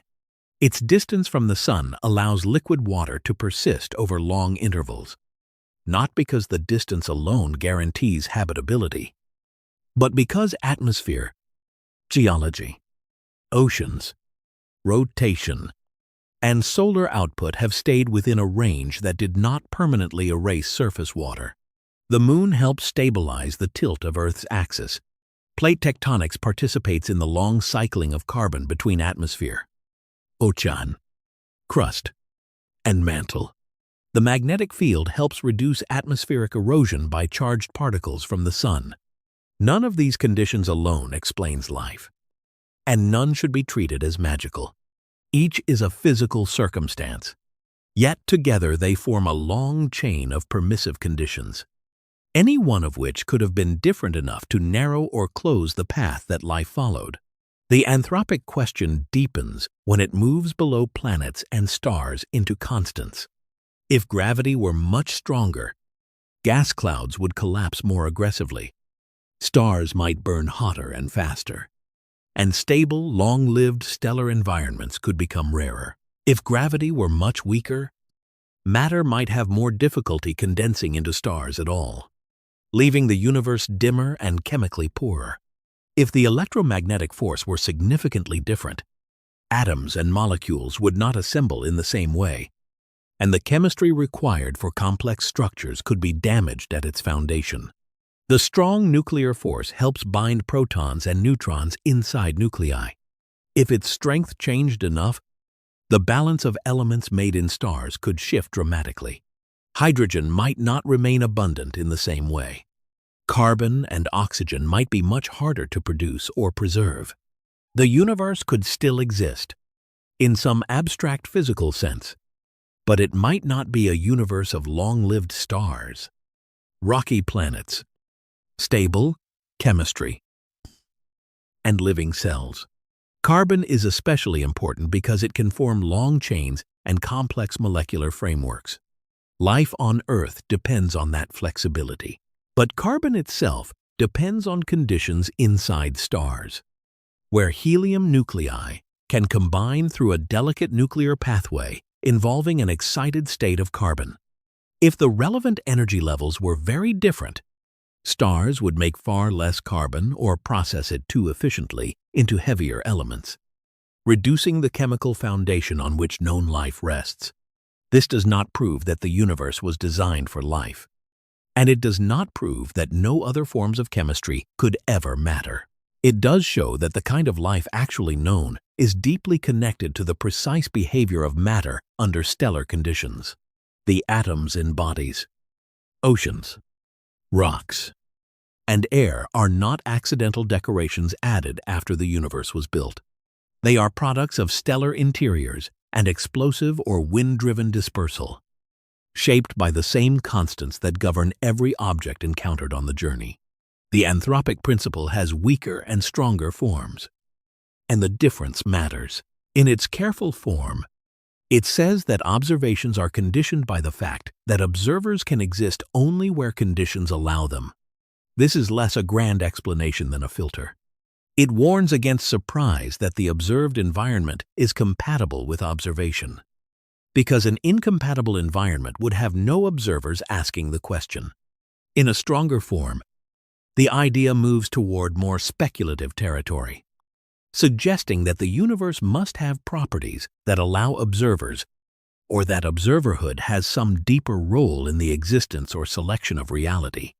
That stronger language quickly approaches philosophy and interpretations of quantum theory, where caution is essential.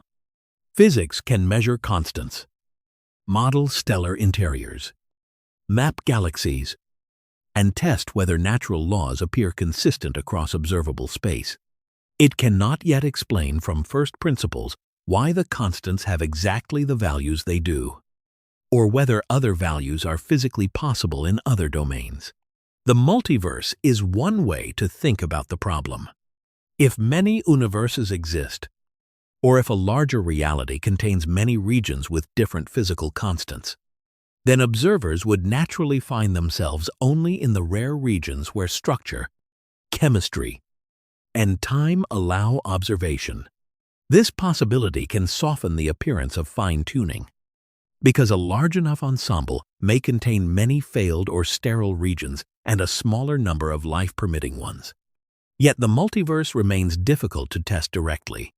It may arise from some versions of inflationary cosmology or theoretical physics, but the step from mathematical possibility to observational science is not straightforward. The idea may be useful, but usefulness is not the same as confirmation. Another response is the principle of mediocrity, the expectation that the place occupied by humanity is not central or exceptional in the cosmic order, Modern astronomy strongly supports that humility in many ways. Earth is not the center of the solar system. The Sun is one star among hundreds of billions in the Milky Way. The Milky Way is one galaxy among vast numbers. The same basic physical laws appear to operate across the observable universe. Spectra from distant galaxies show familiar elements. Gravity shapes clusters everywhere. Cosmic background radiation carries the imprint of early structure. The observable universe does not seem arranged as a stage around one planet. And yet, mediocrity does not remove the anthropic filter. A place can be non-central and still require special conditions for observers. The Earth may not be cosmically important, but it is environmentally specific. The Milky Way may not be unique, but not every region of every galaxy is equally gentle. The universe may be homogeneous on large scales, but habitability depends on local details assembled over deep time. The final return home, therefore, lands between two temptations. One temptation is to see every favorable condition as proof that the cosmos is aimed toward observers. The other is to dismiss the chain of conditions as meaningless because some conditions had to exist somewhere. A more careful view holds both facts without forcing them into certainty. The universe is not known to be made for life. But life is possible only because the universe permits a very particular range of structures. Stars had to live long enough to forge and release elements. Galaxies had to form without making every region lethal. Planetary systems had to assemble stable orbits and chemical reservoirs. On at least one world, geology, water, atmosphere, sunlight, and time had to remain intertwined long enough for biology to become complex and reflective. The journey through amazing objects ends by making this chain visible. The dark planet, the supergiant, the stripped galaxy, and the microquasar are not separate curiosities. They are expressions of the same underlying laws. Laws that also allow quiet oceans, carbon chemistry, and minds capable of reconstructing events billions of years away. The anthropic principle does not close the mystery. It changes its shape. Instead of asking only what the universe contains, it asks why the universe is intelligible from within, and why matter arranged by blind physical law can eventually produce observers who notice the arrangement. That question remains open, not as a dramatic final answer, but as a boundary where science, probability, and philosophy meet in the same dark sky. The journey ends where it began, not with possession of the universe, but with a quieter awareness of its scale. Nearby stars, red, dwarf planets, swollen giants, denser clusters, hostile worlds, strained galaxies, and compact engines all remain far beyond reach. Yet their light has made them part of one continuous story. Each object is different, but none is separate from the laws that shape the others. Gravity gathers and crushes. Heat escapes and transforms. Matter falls inward, then sometimes returns outward in winds, shells, wakes, and jets. Stars are born from clouds and later give part of themselves back to space. Galaxies build their bodies through merger, motion, loss, and renewal. Planets settle into orbits that may become mild, violent, temporary, or strange, beyond familiar comparison. In that wider order, Earth does not need to be the center to be remarkable.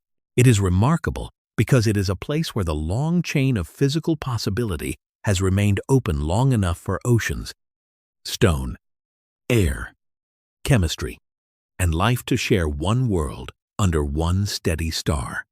The mysteries remain. Many planets still hide their atmospheres. Many galaxies still keep parts of their histories folded into dust and motion. The deepest constants of nature still stand as measured facts before they stand as explained necessities. Science does not make these mysteries smaller by naming them. It gives them edges, distance, temperatures, motion, and histories. It turns awe into something patient enough to study. And beyond every measured object, the universe continues outward, not as a blank darkness, but as a field of unfinished questions, each one waiting in light that may already be on its way.